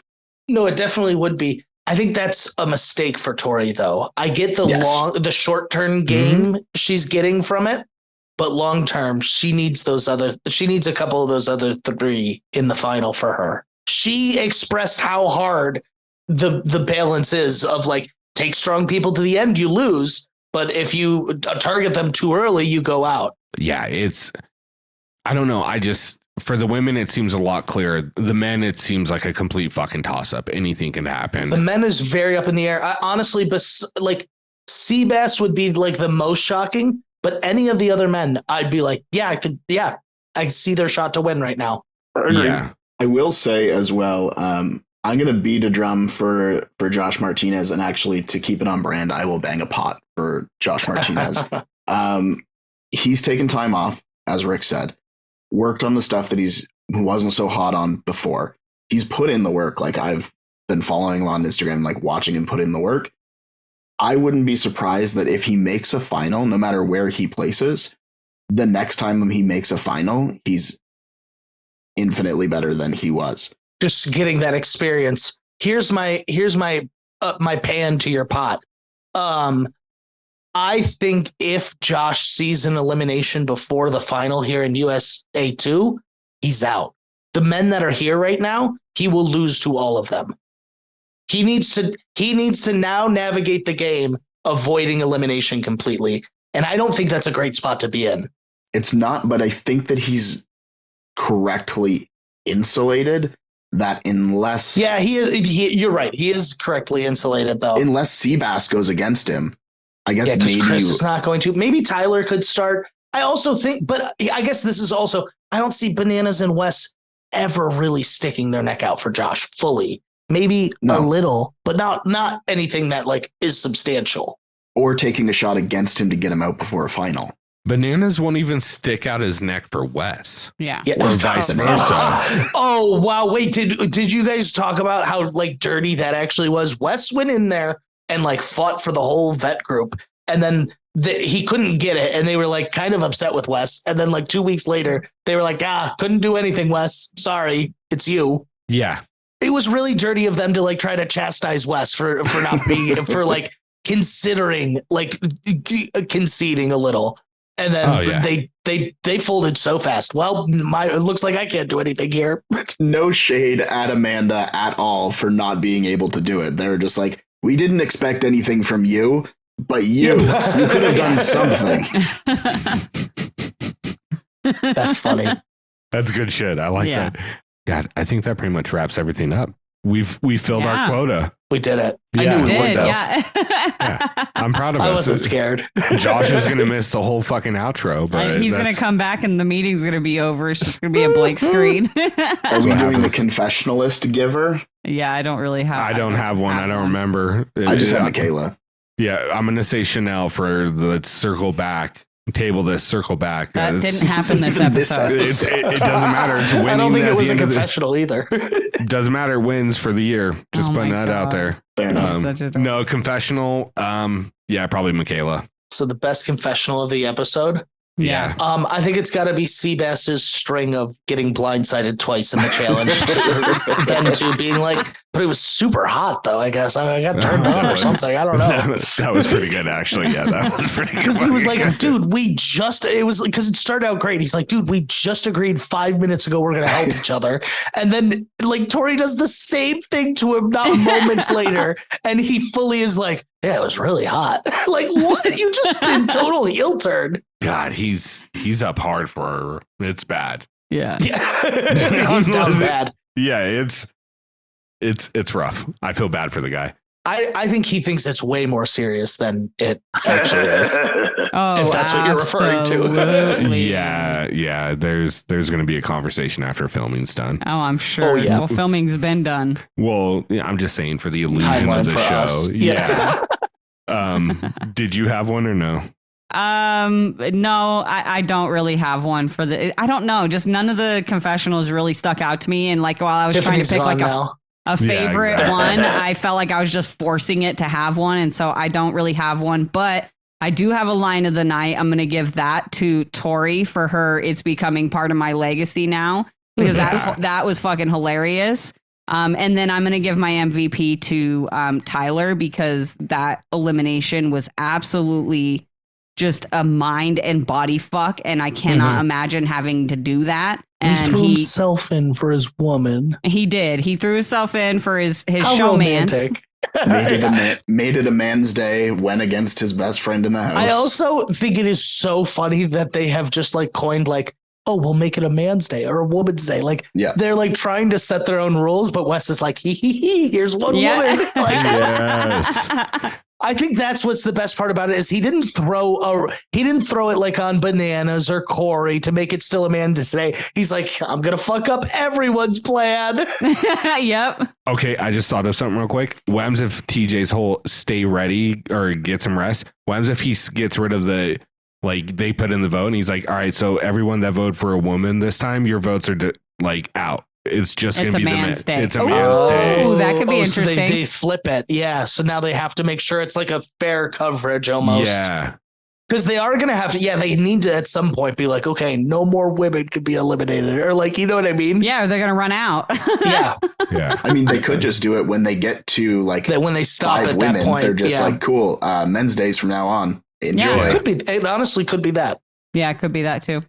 Just That's my MVP too. I think Tyler deserved it this episode. This was like his best episode, I think. Yeah. I thought you were going to give the MVP to TJ. He can have the co-MVP. Co-MVP? Mine's Tori, honestly. My MVP is Tori for the episode because she absolutely beasted that daily and went into a deliberation with Bananas, but came out with her desired outcome. Shit. Yeah, no, that's totally fair. And not only that, and I said we were going to touch on this and we didn't, but like she had that moment where she almost felt bad about sending the couple in and then she checked herself and was like, I can't have this emotional response. Cut that shit out. And she voted him in. And I was like, yeah, girl. I like seeing people learn. I like seeing, yeah. This was the episode that we all wanted to see from Tori that we've been waiting to see. Yeah. This is the Tori that we all enjoyed watching. Yeah. She screwed her showmance and then screwed a different showmance. Like she didn't. Yeah. And she was like, I'm not going to the club. That was a little That annoying. was the screw showmance. That was, yeah. I'm in the challenge. This is PG-13, I think. I'm going to go MVP is Bananas and Tori's outfit. That was a highlight. That's the MVP right there. But Tori had a really good episode too. So. They planned it in America. Maybe that's how the trade-off. Maybe it was like, hey, Bananas, give me this and I'll wear that stupid fucking outfit you want me to wear and eliminate. He's like, deal. He's like, I've been waiting. Yeah. I can imagine Bananas being like, yes, we're doing that. I think they would have shown that if that was on it. I think they genuinely would have been like, all right, this is how we show that. Yeah. Josh, who's your MVP? I have co-MVPs, basically, Tori and Tyler. I mean, you can't really go against it either way. TNT for the win. TNT. Dynamite. Although, so I can't remember where this comment came from. It was either at the very end of the episode or in the preview for the next one that came from Cassidy, was what I loved. I don't know if you guys said it when I stepped away, but when she was like, I wonder if going against Wes was a problem for me that I'm going to regret. Yes, Cassidy, it is. Yeah. What she doesn't know yet is she's setting herself perfect for Rivals 4. Her and Wes will be a great team. There you go. It'll be Wes's actual final season. Yeah. His third final season. That's going to be the running thing. It's just every season is Wes's final season. That's how it is with CT now. I was going to say, I feel like it's kind of like CT. It's like Michael Jordan. This is my drive for 5. Yeah, right. fuck. Good shit. What a great season. I'm loving it so far. I'm glad you guys are loving it too. Yeah, I can't wait to see it all wrap up. And, it looks like from what I'm seeing of some of the previews for the cast of the next season, it's going to be looking pretty interesting too. So, for 39. For 39. And so I'm excited about that. But I think that, like I said, we hit our quota. So we're going to wrap it up. We hit all the minutes we need to hit this tonight. So with that being said, guys, I thought this was a really good episode. Alex, thank you for coming on. It's always a pleasure to have you here. Of course. Yeah. And to get your insight, because sometimes we fall into a rut of just seeing the same shit over and over. So it delivers some gold for us, and we appreciate it. I like bringing in a new perspective when I can. So, always a pleasure. From a reality star himself. Oh, thank you. Strategic AF. Go check it out. Also, if you haven't, go check out two Dudes Watch Cartoons. We'll have it all linked below. Check out Alex's Instagram as well as Two Dudes Watch Cartoons Instagram. We'll have it all listed below. And then, as always, we want to thank everybody for tuning in.